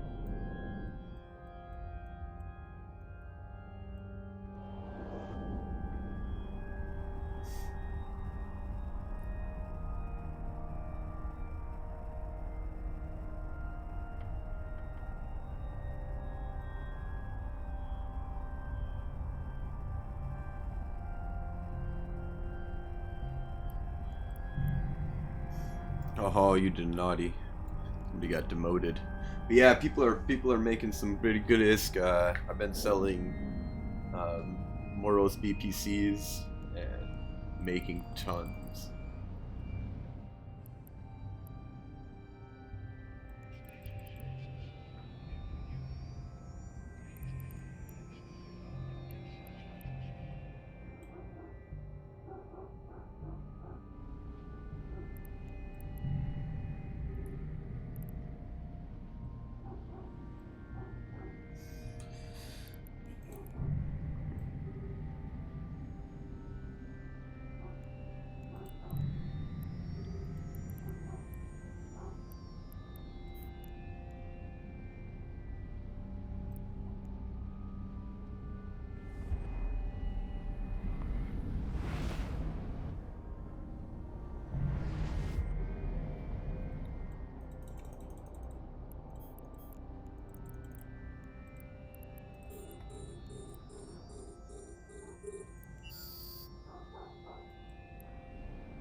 I only have a long point.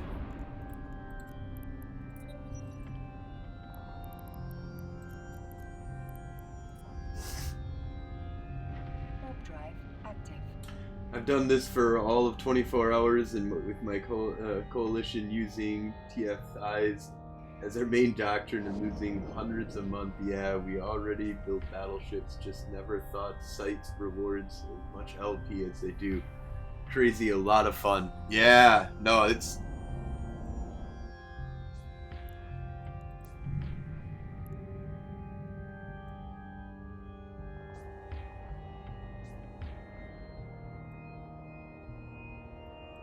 I see a Celestis inside, is that...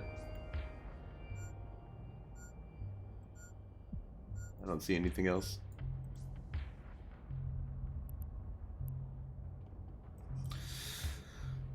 Yeah, I've been printing fucking caracals. Or, printing catalysts.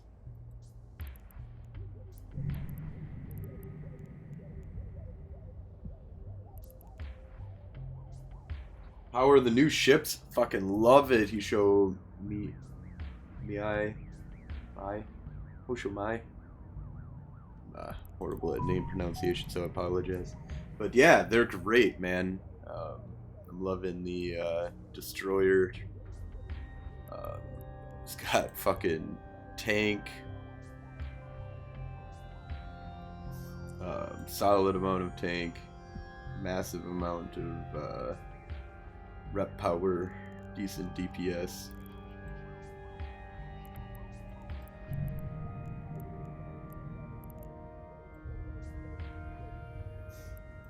Just gonna check out this 5-man here.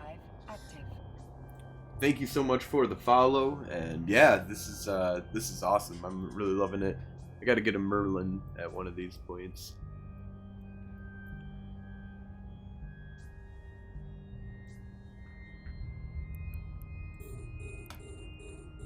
Oh, it's friend. Yeah.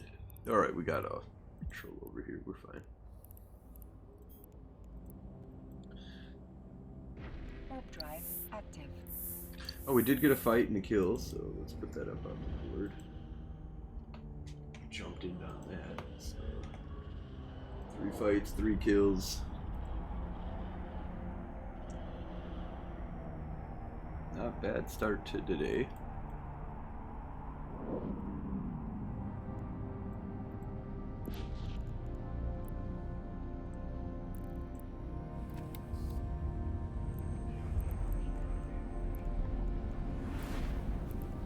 Another Tempest out and about.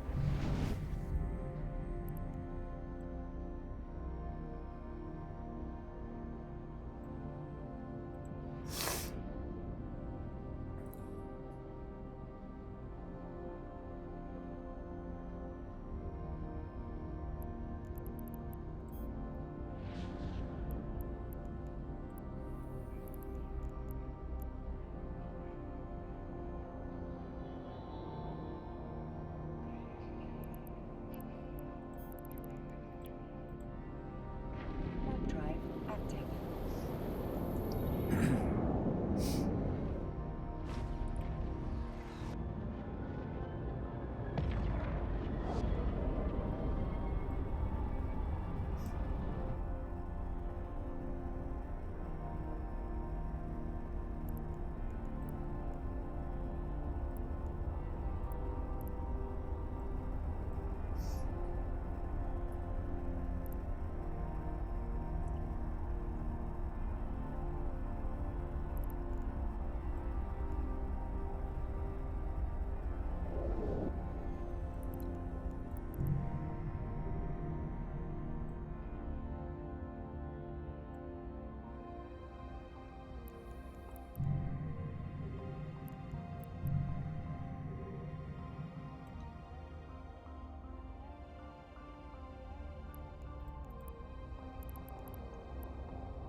Oof. LPay good payouts good? Yes, LPay payouts are fucking great for being on a frontline system now. 5-man plexes make it great for teaming up with people. Battlefields are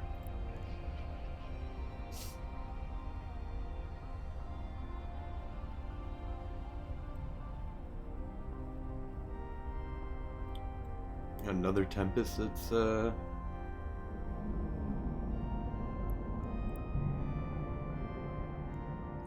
Tempest inside the large.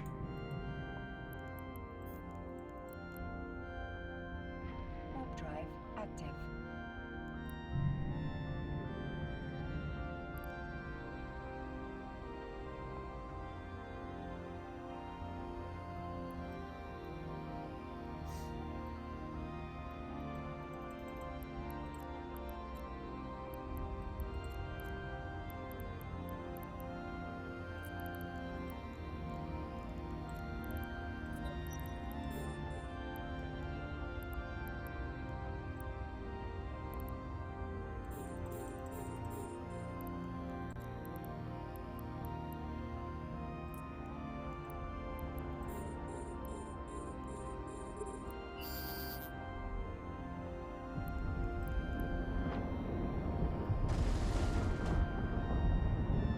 I do not, unfortunately.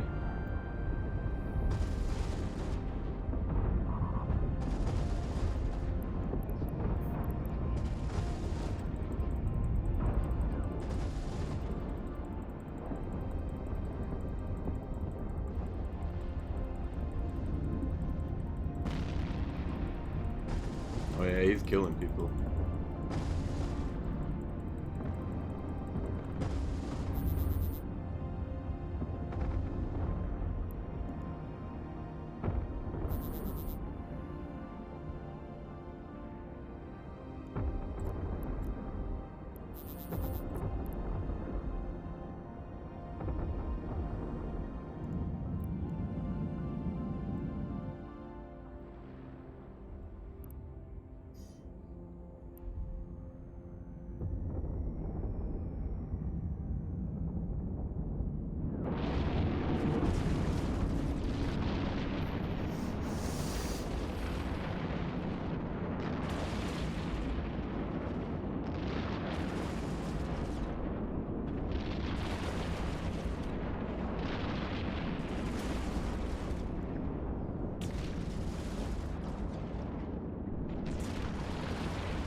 Yep.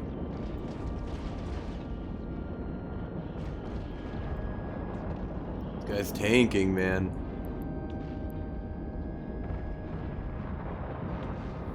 Oh, he's starting to hurt, though.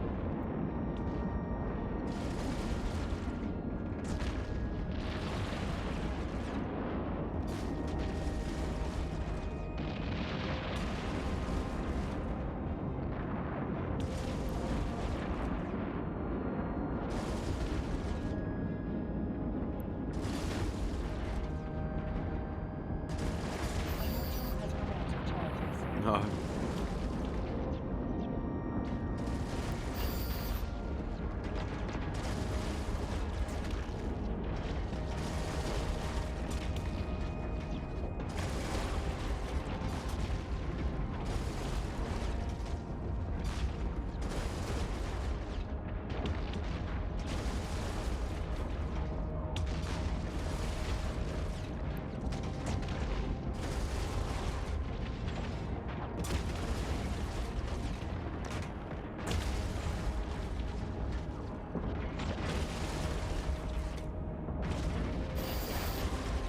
He's down.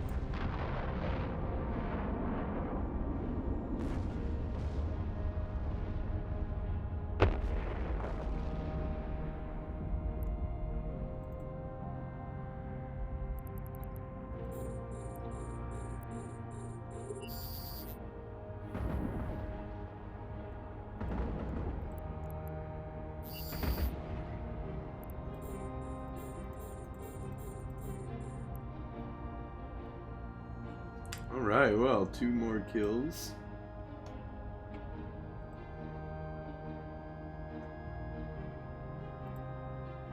Yeah, that was solid. He took out a good number. It looks like 2 of us at least. Maybe 1, 2, 3.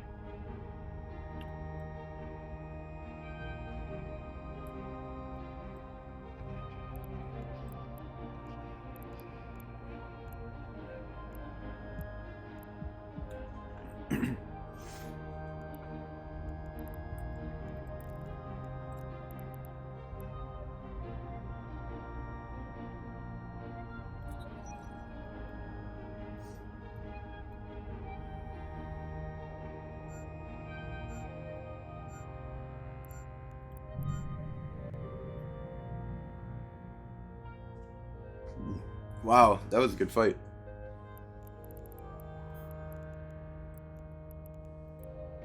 Warp drive active.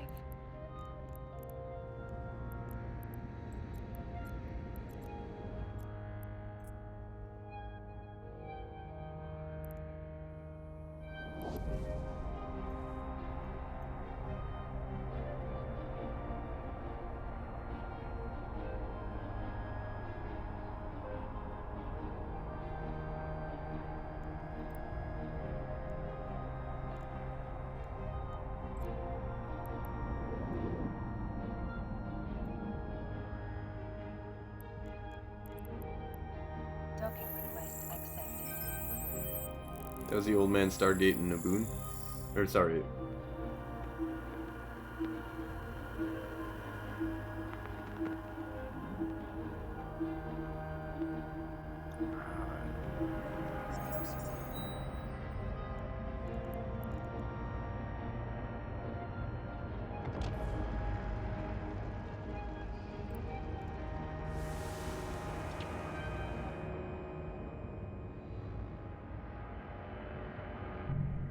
I'm gonna have to.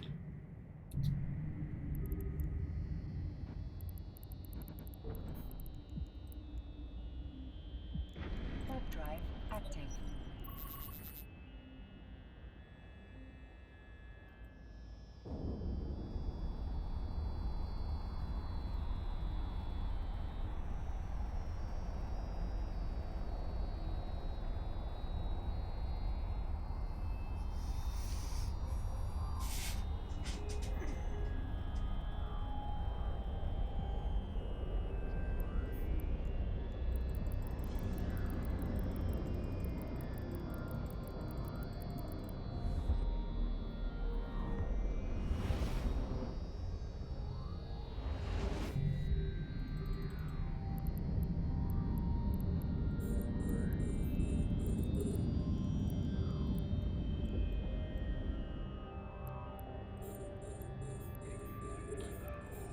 What are we shooting at?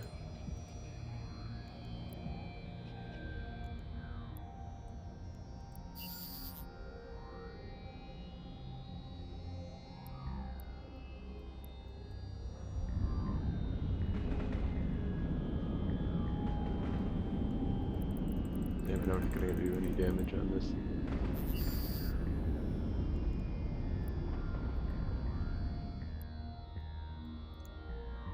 Phew.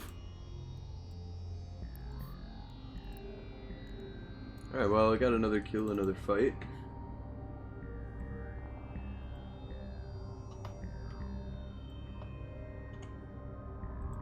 Alright.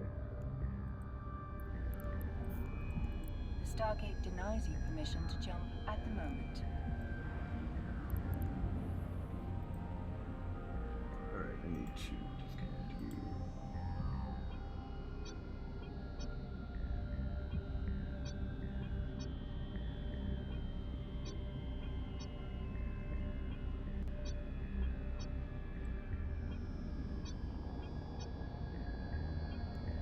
Hey, how's it going? The Stargate Pretty denies good. you I permission just to jump got at into the a moment. couple fights, killed the Tempest. Also got like a Deacon. Tempest was a nice kill. Alright, I'm docking up right now. And Warp drive active.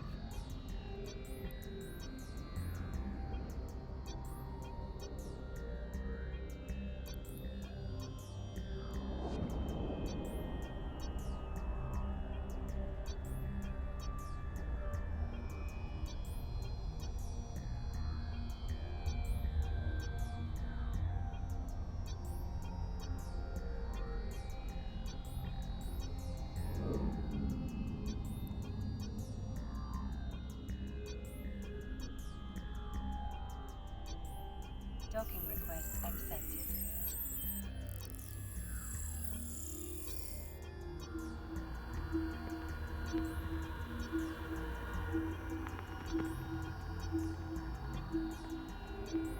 Alright, we're gonna go AFK here for just a little bit and get set up for the show, so be right back.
Good morning, New Eden. Today is November 13th, 2022, and this is the Federation Frontline Report.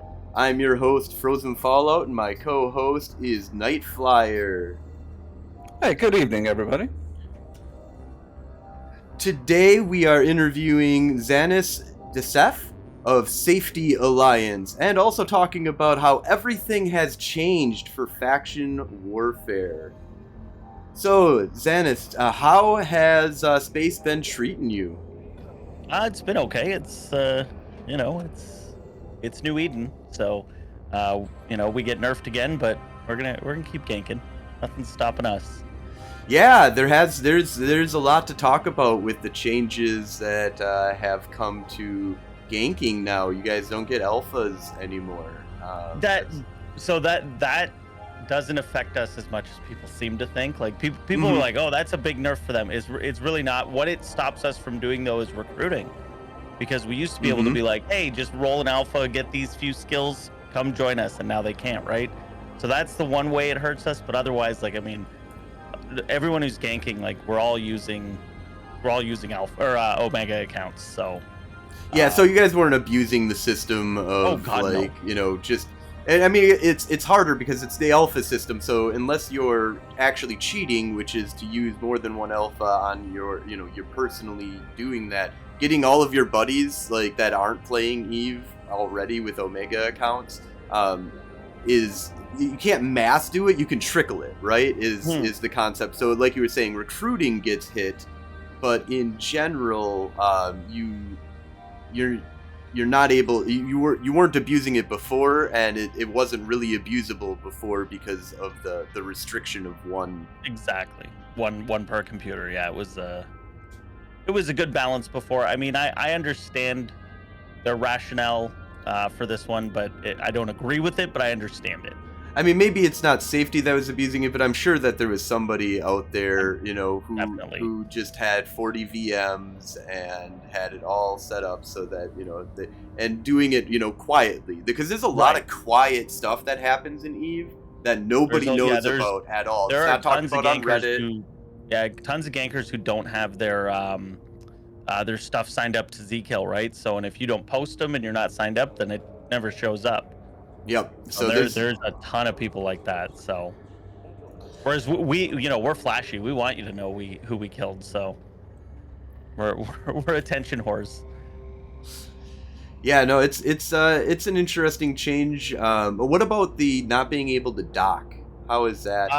So the tethering and the docking changes are pretty big. They just mean it's just going to cost us extra money, because if you plan on doing the tether ganks, which have become pretty much the way to do it for any of your freighter ganking, you just have to maintain.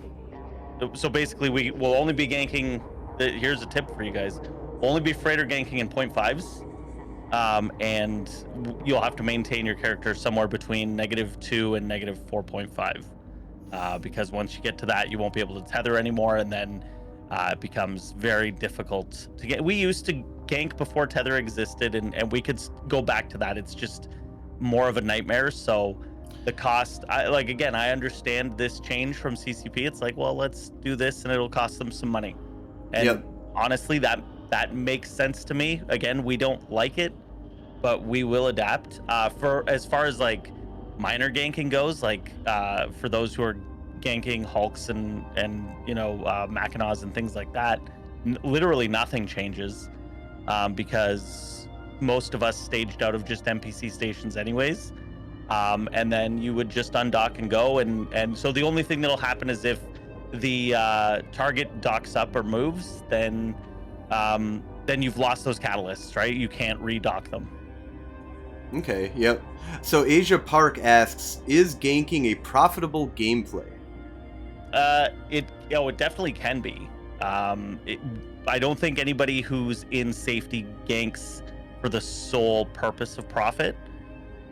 Mostly we're doing it for, people will say, oh, they're doing it for the lulz, and that's why it's griefing. And it's like, we're not really doing it for the lulz. We're doing it for the for the message, I guess. You know what I like, the RP message and the interactions. Like we get funny interactions, and I know, It's an activity that Miner. Yeah, it's more of that. And I mean, so is it profitable? Like, I mean, yeah, I've ganked 800 mil Mackinaws, right? So they dropped me 600 mil in loot. That's that's almost 100 catalysts. So is safety? Is it bring your own ship usually, or is it usually a handout? No, everybody's kind of got their own stockpiles, and whoever's running the fleet hands out the ships. Basically, it just makes it easier. Okay, so would you have then? Do you guys do like freighter ganking quite a bit, or is it more on haulers? Because freighter ganking, I would imagine, would be where you make a lot of money. You can, yeah. Freighter ganking's that's the big ticket where those are the ones where we're looking to make money. And then that's a corp like kind of thing. So you give that all over to the corp because the corp's providing you all the ships anyways. So for a corporation, it's profitable. For the individual in safeties, it's probably you're not like going out there making money at all. But if you like, I used to do a lot of this. You can do solo ganking and make quite a bit of money. You do is you sit a scanner outside of one of the, or at least this is what I used to do, is just sit a scanner outside of one of the trade hubs, like Dodixie, Jojita is another good one and stuff. But you just scan and every Iteron that came on through, and just wait for one that had a billion ISK or something like that inside of it. And then you just pop it. You just pop it with a. We used RD tornadoes. So that I could just be one tornado. I would just get 2 cycles off on you, and you would be able to like pop 85, pretty easy. And that kind of ganking is definitely profitable, and it's a big thing on like don't fly around with a bunch of fucking ISK in your hull unless you know what you're doing. There's if you got a cloak and a DST. Oh man, you can go around all you want. If you fit yourself so you can do the cloak trick with an Iteron 5, yeah, I'm not going to be able to fuck with you. But there's a lot of gameplay involved in it. I've done I've done quite a bit of ganking in high sec back in my days, and I had a lot of fun with it. And the tiers are kind of interesting. I don't want to say like I don't want people to play Eve, because I want people to play Eve. I just want 100%. You to know what Eve is, and that this is you can't be flying around the bling, because people bring a lot of they just like, oh, it's pay to win, and it's like, no, it's not. It's just, you got to have a lot of understanding of the game in order to utilize some of the stuff that you can get for ISK in this game, and ISK is obtainable through money. And skill points are attainable through ISK now, which I'm fine with that too. I think that's... I'm not fine as someone who sells skill points as my main income source. I hate it. I would take it out of the game if I could. I hate what skill points have done to the game. Like buying skill points. I hate it. Interesting. When you had to learn all the skills to fly the ships, there was a like awe factor to like, oh my god, I can finally fly a Titan. Okay. You know what I mean? Yes. And now when you see a guy who's in a Titan, you're like, well, did he actually learn those skills, or did he pay for it? And so there's always that question of like, you didn't earn it the old-fashioned way. I don't know. I'm old school like that, right? I definitely see where you're coming from. I've had friends, and I'm 15 years into this game, 16 years now, just last October, and I technically was in the beta, so I got to like jump into the beta for the first time and just go, what the fuck, and then jumped off and didn't really ever play the game again. But I was like amazed by it. And then 2005, I had a buddy that started playing again. I jumped on for a little while. And once again, I was just like, I can't wait till, like, oh my god, look at that Megathron. Like, that was the coolest thing. Yeah. Why would you ever shoot me for going to low sec? I don't... Fuck pirates, man. They're evil bastards. We're going to hunt them down and kill them. And just having fun, like, with this awe-inducement of the game. I can say, though, that from a perspective of trying to get people to come back to the game, I think it kind of helps to a certain degree because it's like, well, I can't catch up, you know. And yeah, I could just buy another character, Right. with ISK, but that's not my character, you know. Like I Well, want oh, my yeah, no, dude to absolutely. like to do stuff. I can see some of the awe being ripped out for that, but yeah. So I do have a bunch of other things I kind of want to jump over to real Yeah. quick, just to do a little change of pace. But real quick, Rampant, thank you so much for the follow. And Johnny Punisher says it's pay to lose. And yeah, pretty much. Like, I mean, if you just dump like $1 million into this game, you're just gonna lose that $1 million over time. Because I mean, there is some marketing. I mean, I guess if you came in as the stock, you know, market kind of person, like I'm gonna buy low, sell high with my $1 million that I put it, but you can't extract it anyways. But anyways, so Xanis, tell me, how did you get into EVE Online? What was the thing that brought you to us? So I imagine, like everybody, you know, you would see the news articles about, you know, oh, this guy did this backstab thing. Like I know for sure for me it was the Matani and the Bob thing. Mm-hmm. I read an article about that, and I'm like, this is the type of game I want to play. Like this is the type of game I've always wanted to play, where like there were real life, real life, like real consequences for things, and that you could affect, one person can infect the entire game, right? And I was like, this is exactly my type of game. And I came into the game, and so I started in 2009, and I didn't get it right away. Obviously, no one gets this game right away. It's huge. It's enormous. It's daunting, and we didn't have the new player experience we have today. But yeah, and then so I, as everybody does, I joined a mining corp when I first started, because I'm like, well, I need to make money. That's the way to make money is mining. And we got war decked, and my little guy's here. And so we got war decked by a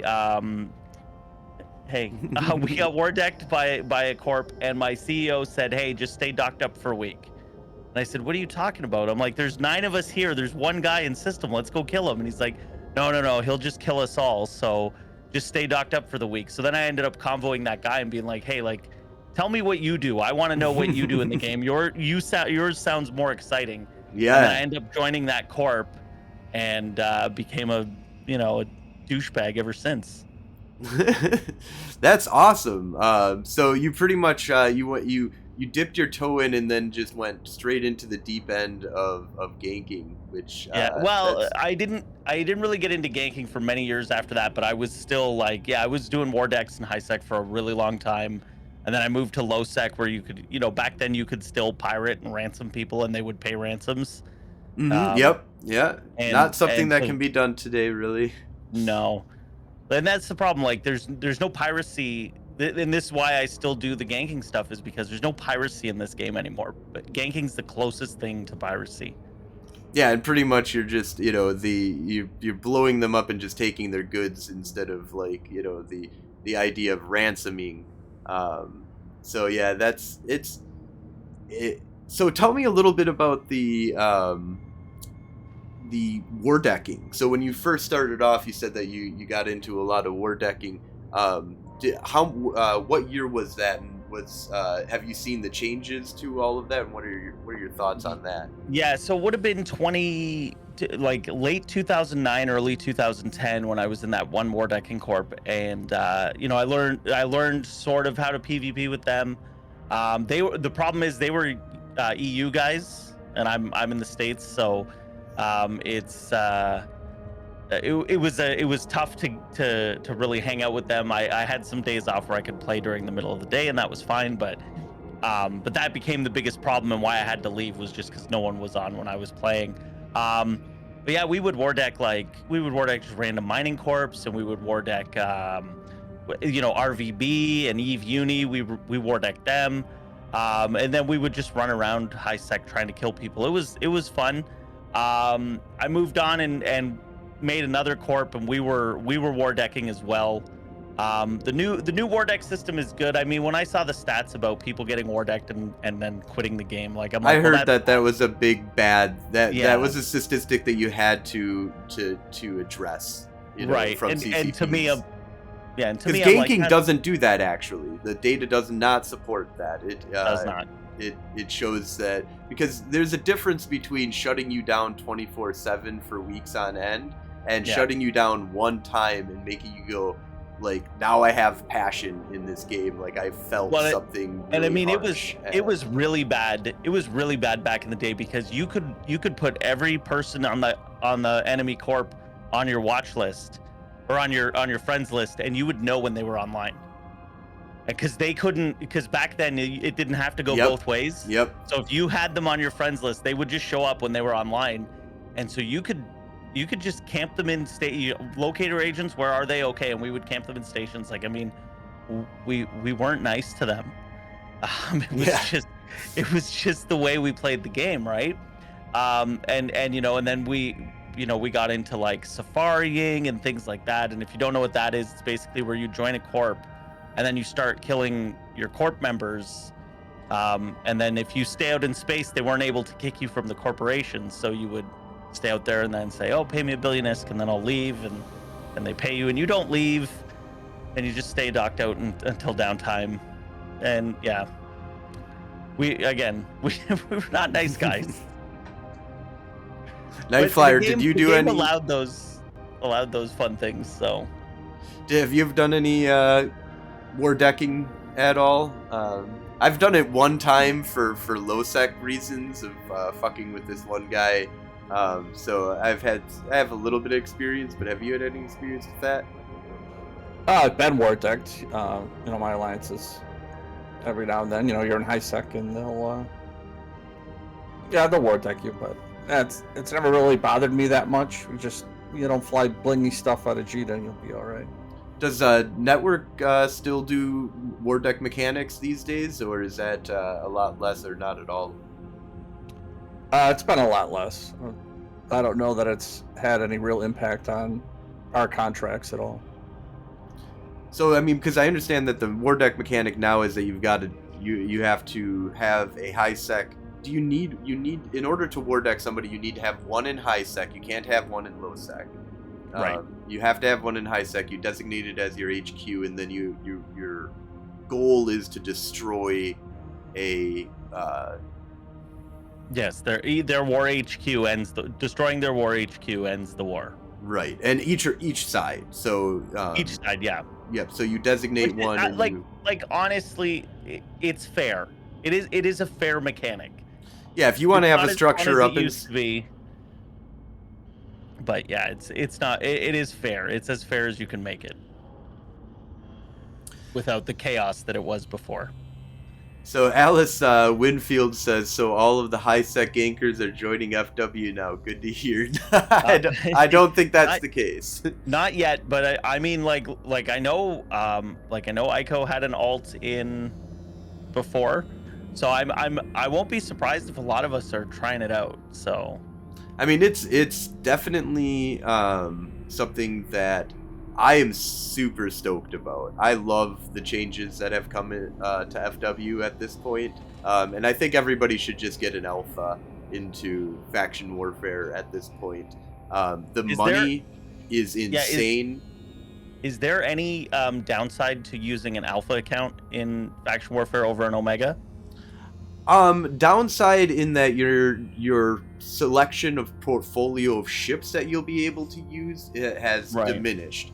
So that diminishes your capabilities to a small degree, and I mean sometimes to a great degree when it comes to solo PvP and to some minor group activities.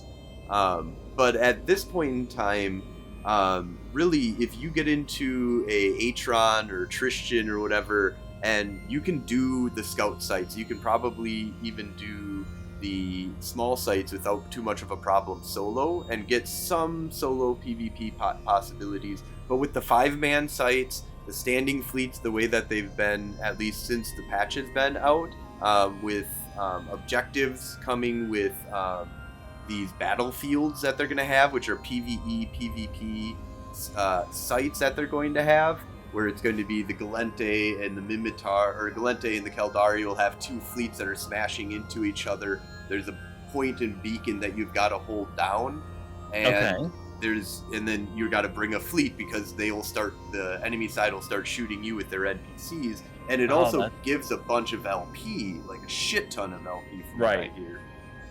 So you're going to want to be fighting over this site. Interesting. I hadn't heard about these battlefield ones yet. I didn't hear about them until just recently. I was like, wait a minute, what? And then they got delayed by a week because I was like, what are these battlefields? And why didn't I go to the test server? I'm an idiot. Like, but yeah, there's I would say that if you are looking to get right into a community in EVE, it's even better than Horde. Right. Because you jump right in, at least for the Galente, is that you can get right in. Any standing fleet that you join will give you a link to Discord. You do have to sign up on their Discord, but once you're in their Discord, you're getting fleet pings that you can easily choose not to. You don't have this participation or CT, like crucial time attendance is not a thing in. There are form ups that are happening, and we want you to be participant in it. And sometimes we have fleet doctrines, but a lot of the times it's like fleet doctrine, and then there's a kitchen sink underneath that of like, people that are doing what they want, especially standing fleets. We are just all doing our own thing and then being like, there's a fucking Dominic's on the open. I've got him tackled. Bring in the shit. And then like 5 people die holding him down, and then like we get a big fleet in there and blow him up. Or see, this to me sounds like peak EVE. Like this is exactly what I've wanted EVE to be for many years.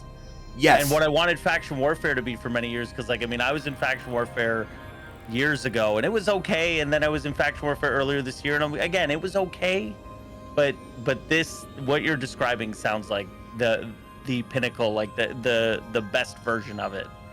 So there is a question, and there's a lot of people talking about this recently, about standings, right? So am I going to fuck my standings? Well, you're in Faction Warfare, yeah, your standings with the Caldari, like, regardless of what they actually are, is that you're fucked with them. That you can't go to Jeddah, but once you get out, you might not have any effect whatsoever on your standings. So I'm gonna I noticed that the last time that I joined, that I didn't get any negative, because my Mimitar standings are really bad, and so I have to join Amar.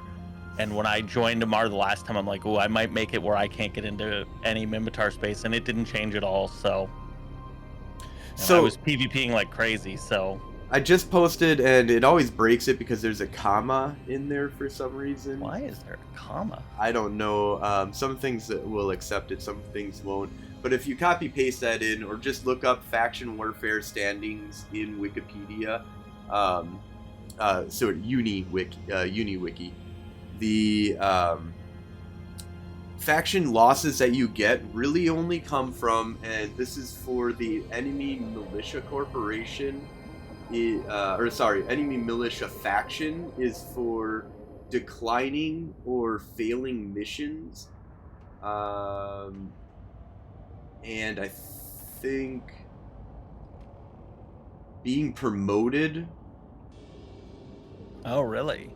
And killing NPCs for a mission, which missions are gone. Like, I mean, not gone, but they suck now. Go duplexing. That's going to help the war effort. That's going to make you a lot more LP and a lot more fun. The 5-man plexes will get you, like, you're going to go hang out with people. Like, regardless of whether you're on comms with them, 5-man plexes are now the place for people to come and hang out. And with is it even LP across the 5 guys? Like, yes, or is it... all 5 people get like 28,000 LP or 30 or 50,000 LP.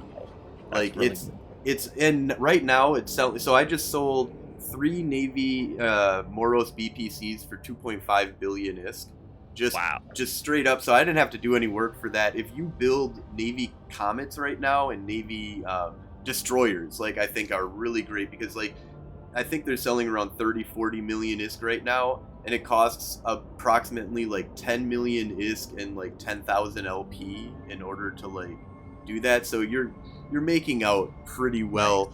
At this point in time, you're about 2 to 3 million LP, or sorry, 2 to 3 million ISK per 1,000 LP for turning on stuff. That's really good. And so a site that's a scout will take you 10 minutes to do, a little bit over because you got to kill the rat. And it's like 20,000 if you're in the 5-man, because there's a little bit of a boost for the 5-man even. And up to 5. So let's say you have 10 people though. That's just going to be a 50% reduction to the amount of LP that you're getting. So even when you're in a 10-man gang, you can make a lot of LP doing these, especially since it's like, oh, I just finished this one, I'll warp over to the other 5-man that's open right now. Somebody else has been in it for the last 9 minutes and I got 1 minute left on it, and now I'm gonna get all this LP, plus all of these people are getting that LP. So that's 100,000 for like basically a novice, 10 minutes of work, which is about 200 million ISK worth, if you're just doing trade-in with a BPC at this point in time. Yeah, that's amazing. So there was some couple statements here. I joined a rando high-sec group on week 1 and got war decked. Our CEO paid mercs to come FC fleets for us. Mad respect for that move. That immediately got me into PvP.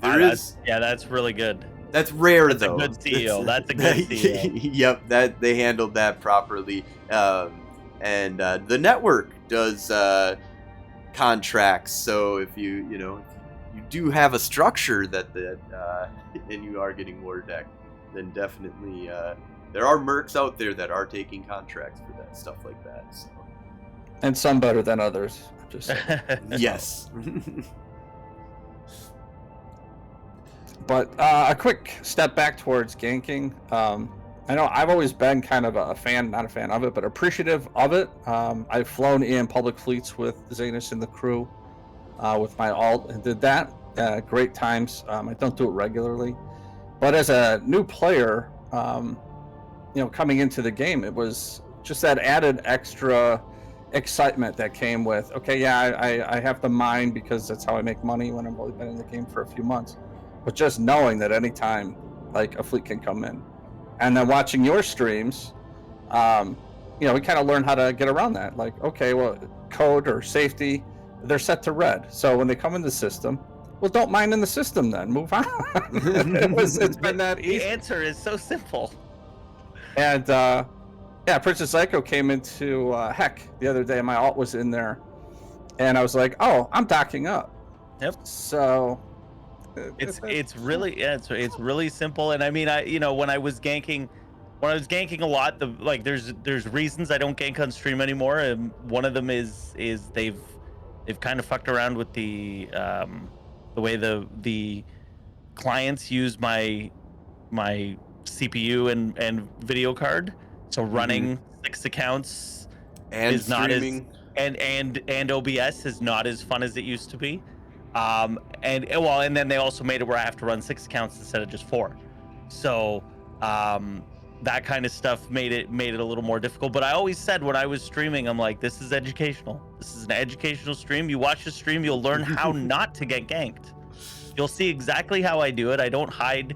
Like, I would hide my scout just so people didn't know where I was, but you'd see the whole process. Like, it's pretty straightforward, and yeah, and I mean, it's really the first thing is being at your keyboard. If you're at your keyboard and you get ganked, there's literally no one to blame but yourself.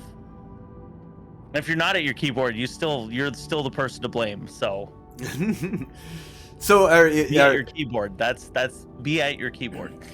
I mean, because one of the big things is like there's always a delay in stuff kind of happening, because as soon as if you're at your keyboard, you're watching what's going on, and you're mining, even if you're not aligned out, you can see them. If you're checking your D-scan first of all, then you really have like a heads up on like what the fuck is coming in, especially the new change to just 0.1. Oh, thank you, CCP. Yeah, that's because the best thing. It's much better than 1.0, because 1 AU is a lot of the solar system. Like, it's very I mean, that goes all the way to frickin' Earth.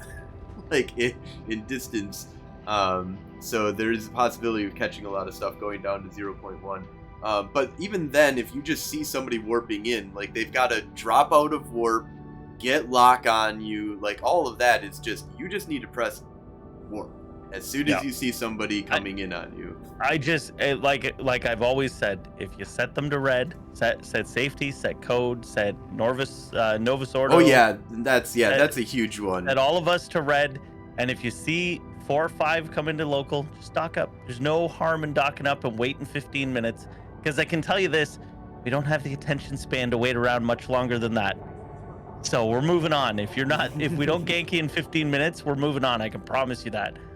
Unless you give us a reason to not move on. Right, start yelling at you in local and engaging. If you just shut up and dock up, we will leave. I promise you. So Partisan, thank you so much for the follow, and Rochaman, where were they? Rochambeau? Bow? I think it's Rochambeau. Rochambeau! God damn it, Yeah. my brain is like fired. It's the worst. So, it's the worst thing. Trying to read the Twitch names is the worst thing. Words. Says disable ambient oculation and set post processing to low. It helps a lot with the video card performance. I did this and my video cards isn't using full speed anymore. And I've heard about this. There's some like tweaking that you need to do, because I had some problems with running multiple accounts just recently, and I was like, it was all the DirectX 12 stuff that got introduced. And then also like you can also make sure that you don't have focus mode, which I'm sure if you're multi-boxing already, that's not a big problem. That was one of the changes I made, where all of you can go into your NVIDIA settings, and all my background clients don't run more than 15 frames a second. Yeah. Oh, which that helped a lot. And then I do when I was streaming the ganking, like my gankers were in potato mode. So the only things you would see full screen were my scout, and so that one would be in full graphics, but all the gankers were in potato mode. So Phobos says that gankers are businessmen. It's true. It's true. I mean, it is a huge thing for the economy.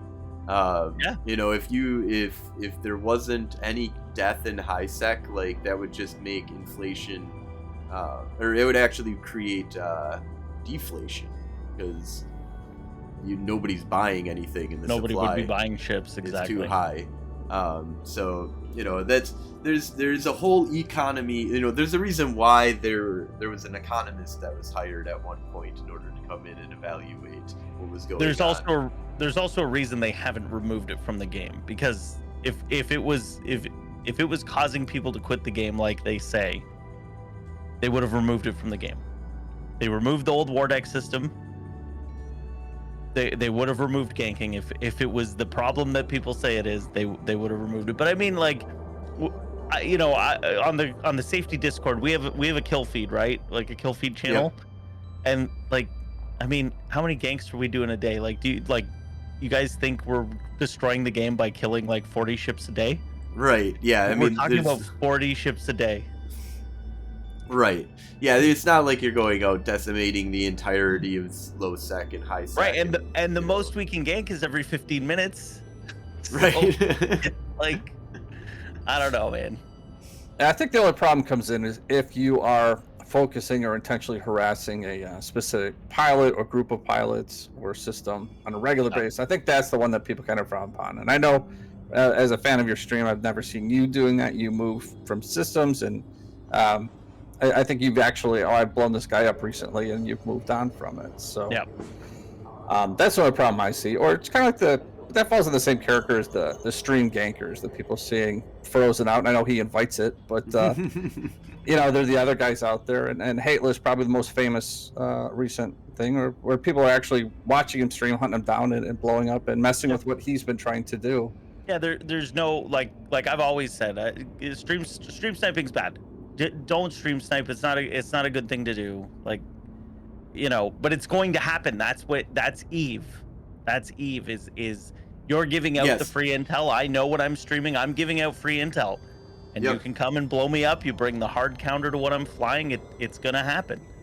And I take that risk, and I assume that risk. And I would prefer that the risk that exists, that I can hope for this, for us to have like a civil concept of like, I'm trying to promote the game here, I'm trying to have fun, and if you want to come out and fight me with not the hardest counter in the world, or give me a couple of kills for my 10 thrashers that we've got running around, so if you want to come and fight us and we can kill a couple of your ships so that you can take all 10 of us down, that's kind of fun.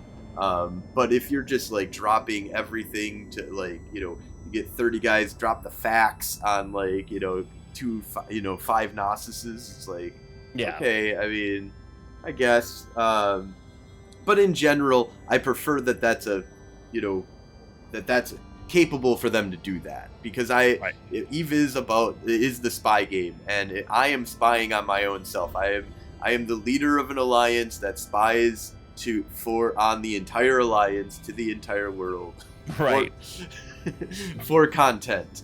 And I've seen a lot of people that have come in and likely were watching the stream and came in to fight me. And was 1v1, maybe in a more powerful ship, and I've lost or won, and those have been fun fights. I get to choose a lot of my fighting in faction warfare and plexes. If you're not paying attention, then that's your fault, but in general, you get to see what the hell is coming in. They've got rid of the worm for the most part now. They've got rid of... so there's advanced plexes and navy plexes now. Navy plexes take up 50, or I would say 80% of the plexes, if not maybe 90% of the plexes. Like it's pretty harsh in there's a lot of navy plexes and not very many advanced plexes. Now the one thing that I think threw off everybody, and I saw this when I went into the test server, was that if you go into if it's a medium novice or a large Navy site, you would be like, oh, I'm going to bring my Tech 2 destroyer, or Tech 2 frigate. Nope, that's not allowed. Worms, not allowed. Oh, wow. You can't bring a worm into the large anymore. Wow, that's spectacular. So the worm is gone. Fuck worms. The Tech 2 assault frigate meta that was really strong is gone. That's fantastic. There is a lot of complaining that is coming from, and I think that some of it's justified. There's some of these older characters, older people who have been in the game for a long time, and they like to take all the drugs in the world. They like to jump into the most badass worm and go fight 5 people at one time. Yep. And their options have gotten drastically reduced. Also, no more Tech 2 Logi. So without a Navy Logi to substitute, the T1 Logi is okay, but it doesn't let you like really punch above your weight. So if I've got 10 caracals in a thing now, it's hard to not it's like you have to bring 10 or more people to fight them, because if you're less, then you're not gonna, you can't really punch way above your weight, because you're already restricted on the size of the ship that you can bring, and now you can't bring the beefy, can't kill these fucking things with a can't kill Logi behind them. Oh, that's interesting. So there is some play that's happening there, but I think Battlefields will clear up a lot of the fleet stuff, where it's like people are like, well, 10 now when they bring out 10 or 20, they just bring up 10 or 20 destroyers, and what are we gonna fucking do about that? Or 10 or 20 dragoons, what are we gonna do? There's nothing that we can really do against that besides have 10 or 20 or more of what they have. It's hard to bring in a Logi to do anything like that, because it's all T1. But I think that a lot of that will get cleared up with these battlefields. So they're going to have these, places where we can all kind of congregate with the bigger fleets, and then the smaller fleets, the 5-man fleets, will be inside Doing the the plexes Yeah, and fighting This each is other. great. And so you should, if you need 5 people, if they have 5 people, you probably are going to need about 5 people in order to take them on, or come up with some strategies. Like, there is tons of different strategies, different bait, and you know, just completely buffing out yourself so that you're all about, you know, repping and healing and stuff like that in order to overtake somebody. And, you know, maybe doing spider tanking and stuff like Right. that instead of the having Logi on the field and having to really advance your stuff. I think there's a lot of people who don't want to adapt, and it's always interesting because they eventually do. It's like usually the people that, you know, but I feel like, you know, it's every time there's a change that just massively nerfs somebody that is you know, just dominating the game. It's like, come on, man, you've figured out the game. Just start. You've got to start new a little bit here and kind That's of right. look at the situation that you're in. So what experience have you had with faction warfare? Have you been to faction warfare space at all, or? I haven't been able to get at my computer much since the new changes went live. So I haven't really had a chance to look at the new changes. But I mean, I joined. It would have been about a year ago. I joined faction warfare, and I was in there for like 4 or 5 months. I meant to spend a week there. Like, literally, I'm like, I'm just gonna do this for a week, and I did it for like 4 or 5 months. I had a blast, and obviously this was before they announced any of the changes, and I just had a feeling, I'm like, I feel like they're gonna touch this, like that they're gonna go after this, because there's like untapped fun here, that if more people were doing this, more people would be having fun in this game. Because, like, you know, the big fleets are the big fleets, and you whatever, but like, this is something you could jump in even a year ago, and I'm sure it's better now, but like, I jumped in for like an hour and got 4 or 5 fights, got a bunch of LP. Like, it was a great time, and then I realized, I'm like, well, I'm gonna quit faction warfare but keep fighting because I'm cutting off half of my targets. That is one of the biggest, roughest things with faction warfare, is to get all these forced blues around you if you're really looking for the quick combat. Exactly. So now I run around and I'm like, I can fight anybody. So I think that I am going to try joining. I'm going to rejoin Amar probably here tomorrow. I got a stream tomorrow, so I want to try it out. So yeah, awesome. Yeah, and Tuesday is when Battlefields, I hear, is going to be landing. So get yourself set up so that you know, you can join some of the standing fleets that I'm sure the Amar will be having. Yeah. And yeah, definitely. I really like what they've done. I like how they changed up things a lot. So have you had a chance to take a look at any of the Navy ships at all? I am told, so I was contracted. I am told it was the first Navy catalyst in the game. Oh, that's what really? I was told. So it's in my hangar in Jeddah. I haven't used it yet. I had stuff happen this week, so I haven't again really got to play. But I did want to have the first gank with a Navy catalyst, and unfortunately that did not happen. Yeah, so that's what I'm told. I have fits for. I know I have fits for the Coercer. I have a fit for the Catalyst, and I think I have a fit for the Thrasher. I haven't really looked too much at the Quorum. I'm not big on the Kaldari ships, but it looks interesting. They all look very interesting. I haven't, unfortunately, had much interaction with any of the other ones besides the Navy Catalyst. Yeah.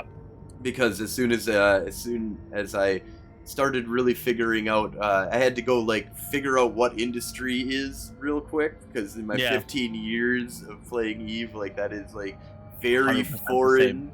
And I was like, how much are minerals? How much can I fit in my DST? Is it even worth it? Like, can I just fit more? It's like, it's gonna be more minerals, and somehow magically minerals get heavier, and there's, well, I guess not magically, because it's M3 squared, right? So they just you can pile them all together actually, which is good. And I can fit 40, I think it's 40, maybe 50 Navy Catalyst worth of minerals into my DST. Oh, that's really good. And so I was like, when I found that out, and I found out that it was like under 10 million or something like that in order to build the Navy Catalyst. That's and then fantastic. It's 10,000 LP. I was like, okay, 40 Navy Catalysts. Thank you very much. And I just built I have them all. 800. I have 800,000 Amar LP just sitting. There you go. That's gonna be a bunch of coursers. Yeah, and I was like trying to figure out, because one of the things that I wanted to do was build something that had a decent amount of tank, so that it could tank and do some okay damage, but be really good to have with like a 5-man fleet kind of setup. And I feel like the catalyst, I came out with like doing a rail catalyst with an armor 400 armor plate, a ancillary armor repper in order to take advantage of both of its, because it's gets a little bit of a better mass penalty and stuff like that, or like less of a mass penalty for that. So I was like, I've got to use every little bit of this. I don't know if I think I have them on the test server. I don't think I brought them over to the real server. Oh no, they might even be gone. Damn it. Yep, the great whiteout. But yeah, I really like the catalyst. It does okay damage with rails. I'm able to project out if I need to. I can do good close range if we've got 5 of them in fleet. And then I've kind of messed around with having one with webs, scram, and blasters. So that you can have, pretty decent, you'd get like 2 of those with web and scram, and then the other one, and blasters, and the other ones in rails, and just be able to just lock down one target, and you get about 15,000 EHP out of them. You've got an armor repper, so you're going to be able to hold out for, a minute or so, and be able to actually rep up your shit. So you're talking like 20, plus probably EHP to a certain degree with that repper really helping you out there. Absolutely.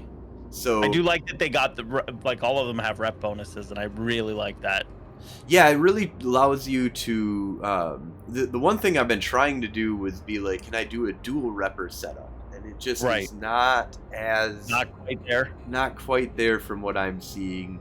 Yeah. It's because you're talking two armor reps. Yeah, two an ancillary and a regular armor rep in a 3 low slot ship. Yeah, it's not enough.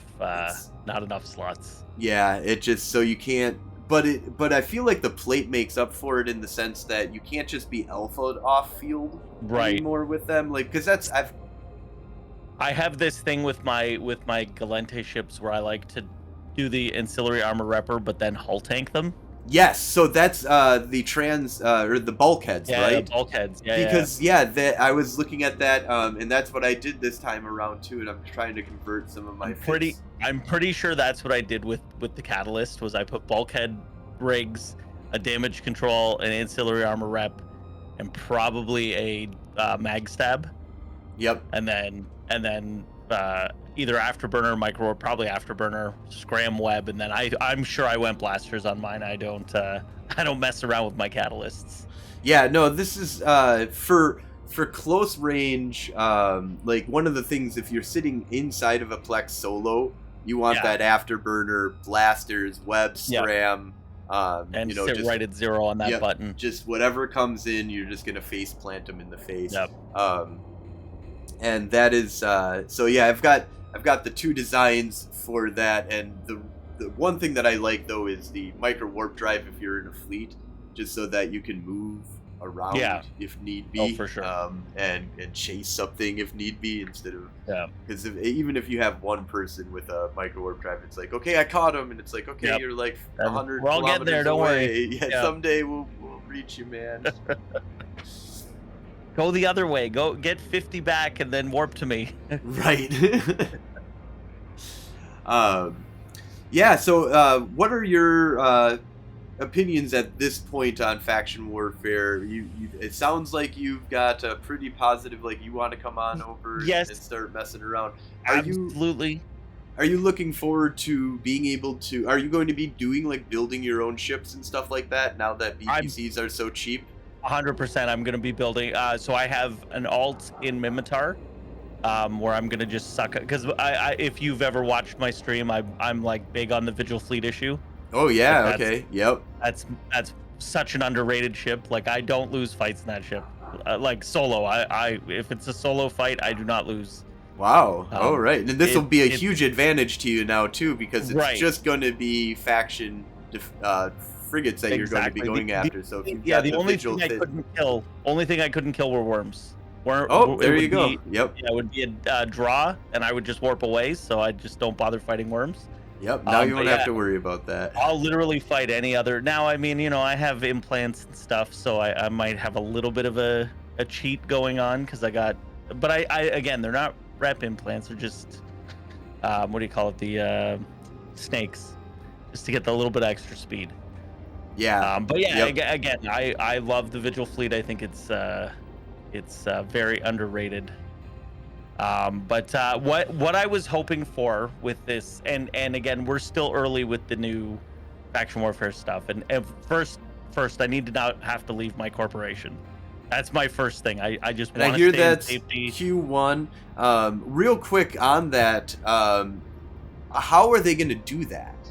That's a Because great how do you question. prevent me from shooting my corp mate or my blue list Exactly. that is now a war target for me? Right. Are they going to care about that? Is it going to be a thing where it's like, okay, every alliance, in order to participate, does your alliance need to sign up for a specific thing or something like Right. that? But they're not Right. in faction warfare, but they're allow you. I to think they only- promised it without thinking about the ramifications of it, and they're like, oh, this is way more difficult than we thought. So, but again, I really want to join and not have to leave my corp. That's my first thing. But the other thing I was hoping for is that they would do it, that they would have abyssal style plexes, where like I run a filament, not necessarily a filament, but a filament, and I go and do a couple PvE rooms and then end up in a PvP room like the old school abyssal filaments. And then this way you can control what type of ship goes in, what type of implants they have, what type of boosters drugs they're running. Because if you're running a certain drug, you can't activate. If you're running, so this way you could run alpha, like meta 0 ships in these sites, and then that way like when you get to that last room, like it's not going to be someone with high grade nirvanas or high grade crystals. Like you're getting in there and it's going to be the fairest fight possible. That's what I wanted. That's kind of the iteration I wanted on faction warfare. It's an interesting concept. Yeah, just because it would be fun to know, hey, what I'm going up against is going to at least be matched with what I'm coming in with. Right. There can't be that extra added advantage that I can't. And see. other people getting jumped, people in cloaky ships and stuff getting like jumped. that. Exactly. Like it's going to be a 1v1 fight at the end, and and then you do the same as the Abyss. You just get a bunch of LP at the end, right? Instead of the little loot container. Mm-hmm. Yeah, that'd be interesting. I think one of the things that would have helped out, that's kind of similar to that, would have been, I think they should have kept the Novice and made the Scout pure tier T1 frigates. Yes, and 100%. Make it and so, meta zero. Yeah, everything just for the newbies. Make it half as much and half as much time. Maybe even a little bit less, but it needed to be not that great for LP, but for newbies just to go in there and be like, okay, if I'm in a fight, I'm gonna fight somebody that is really on par with what I am doing here. Exactly, and that would be good for getting people into PvP, right? Because that's kind of what the goal of this is to get people who maybe don't normally fight or are new to the game, to get them out there fighting and like learning why Eve's PvP is the best PvP out there. Yeah, no, there's the only thing I don't like is the instanced part to a certain degree, because it just takes people out of Eve, which is what the battle proving grounds do right now to a certain degree. Right. But I don't Right, think I it's mean, going to be that much, to be honest. I don't. We've already lost that though. That's Right. that's my thing. They've already done it. That argument is over. Like they're not going to take Abyss out. Yeah, no, that's So true. if you're gonna have it, then let's have another version of it where we can guarantee that there's some like really interesting fair fights happening. And then like I love the idea of being able to like, and this is purely like as a streamer, like this is such a selfish streamer thing, but to know that I could just queue up for a fight. Yeah, right? I could that just is. hit the button, and then I know in a matter of 5 minutes I'll have a fight. Like that again, it's extremely selfish, but it's better than roaming around for half an hour and being like, well, where are all the people to fight?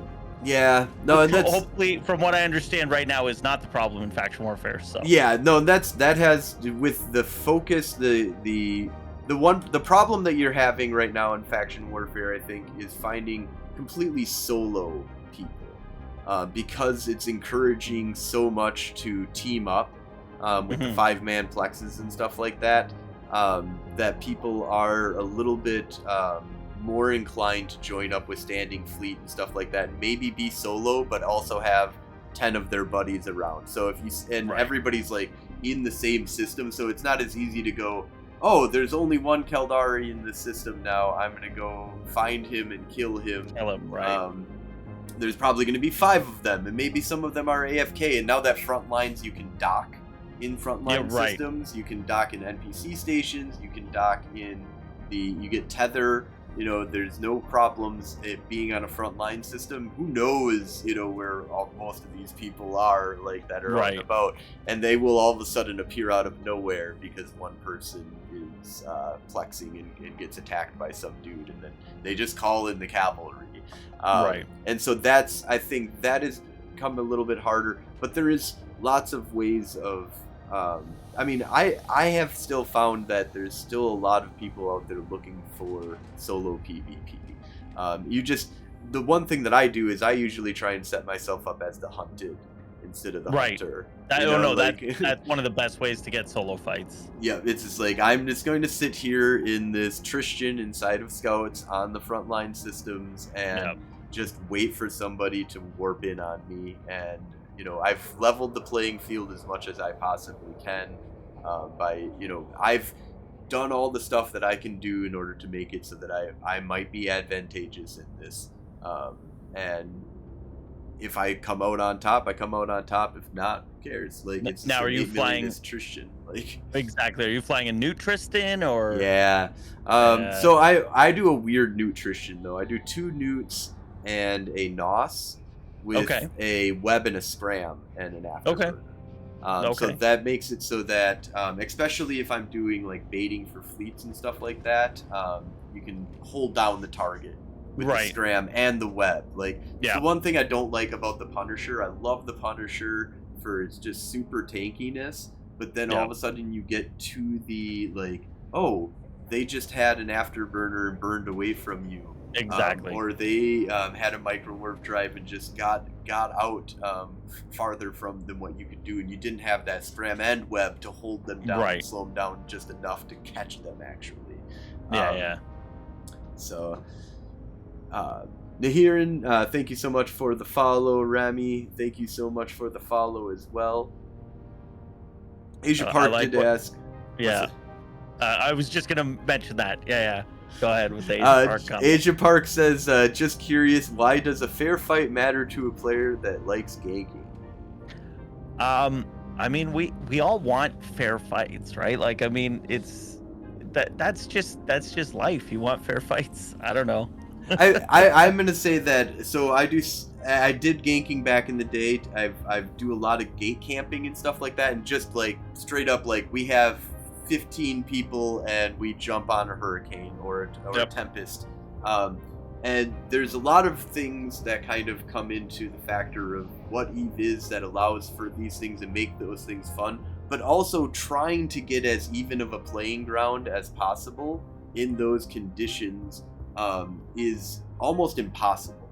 Whereas getting the filament stuff and having you actually have to go to an abyssal battleground area and be in a fair fight with EVE mechanics is only possible through that. I've messed around with the battlegrounds and stuff like that to a small degree. I'm not very good at Eve, so I don't play them because it just doesn't, it's not cost effective in any way, shape, or form. It's just about going and getting some fun fights. Right. But it is an interesting thing in Eve that you finally got it to the point where everything is fair, basically. Yeah. And that's something that you don't get anywhere else in Eve. Because it's, no matter what, even if you're like, I agree to this fight, and we're going to go 1v1 at the sun, there's tons of different stuff that can factor into that fight that you're just not aware of. Like, Right. did he get a boost just before going in? Right. Is he taking drugs and stuff like that? Like, what are the, all these different factors that can come into play that you're just not aware of, that the Proving Grounds really does kind of ferret on up. And if it was a faction warfare version of it, I think that was all like T1 frigates just all the fucking time would be really T1 cool. T1 Meta Zero is like, for me, that would be like the training wheels PvP for people. Like, this is, hey, you want to learn how to PvP? Here's 50 rifters. Go lose them in this. Right. Yep. And yes, it is okay to dish it out and still desire fair fights. It is okay to do that, Asia, just so you know. I just want to address that a little bit further and just say that ganking is one part of fighting in this game. It's the same as blopping, it's the same as wormhole rolling, it's the same as gate camping. Someone's going to jump in, they're not ready for the fight, and you're going to take them out. It's just one game style, or one game within this game of 1,000 games. Yep. And this is 1,000 games wearing a trench coat. That's what EVE Online is. You sound like a modern day politician in the U.S. Defund the policy, but pay for private security. Oh my goodness. Oh my goodness. Well, it's all about having fun. Like, all three of us here have ganked. Yep. Yeah, but it's again, it's just one game style. I think it's a facet that makes Eve very interesting, and that I like all of it. I've been on the other side of, getting ganked and getting messed with. I just actually, so real quick before we kind of wrap up here, there was a Halloween event that happened. And I just wanted to see if you had any stories about Halloween. Real quick, the one that I have is that one of my buddies was moving his his freighter with like 20 of my or 40 of my Gnostises or something like that, and he forgot that it was Halloween, and so he got exploded. I believe it was Safety who got him. Probably.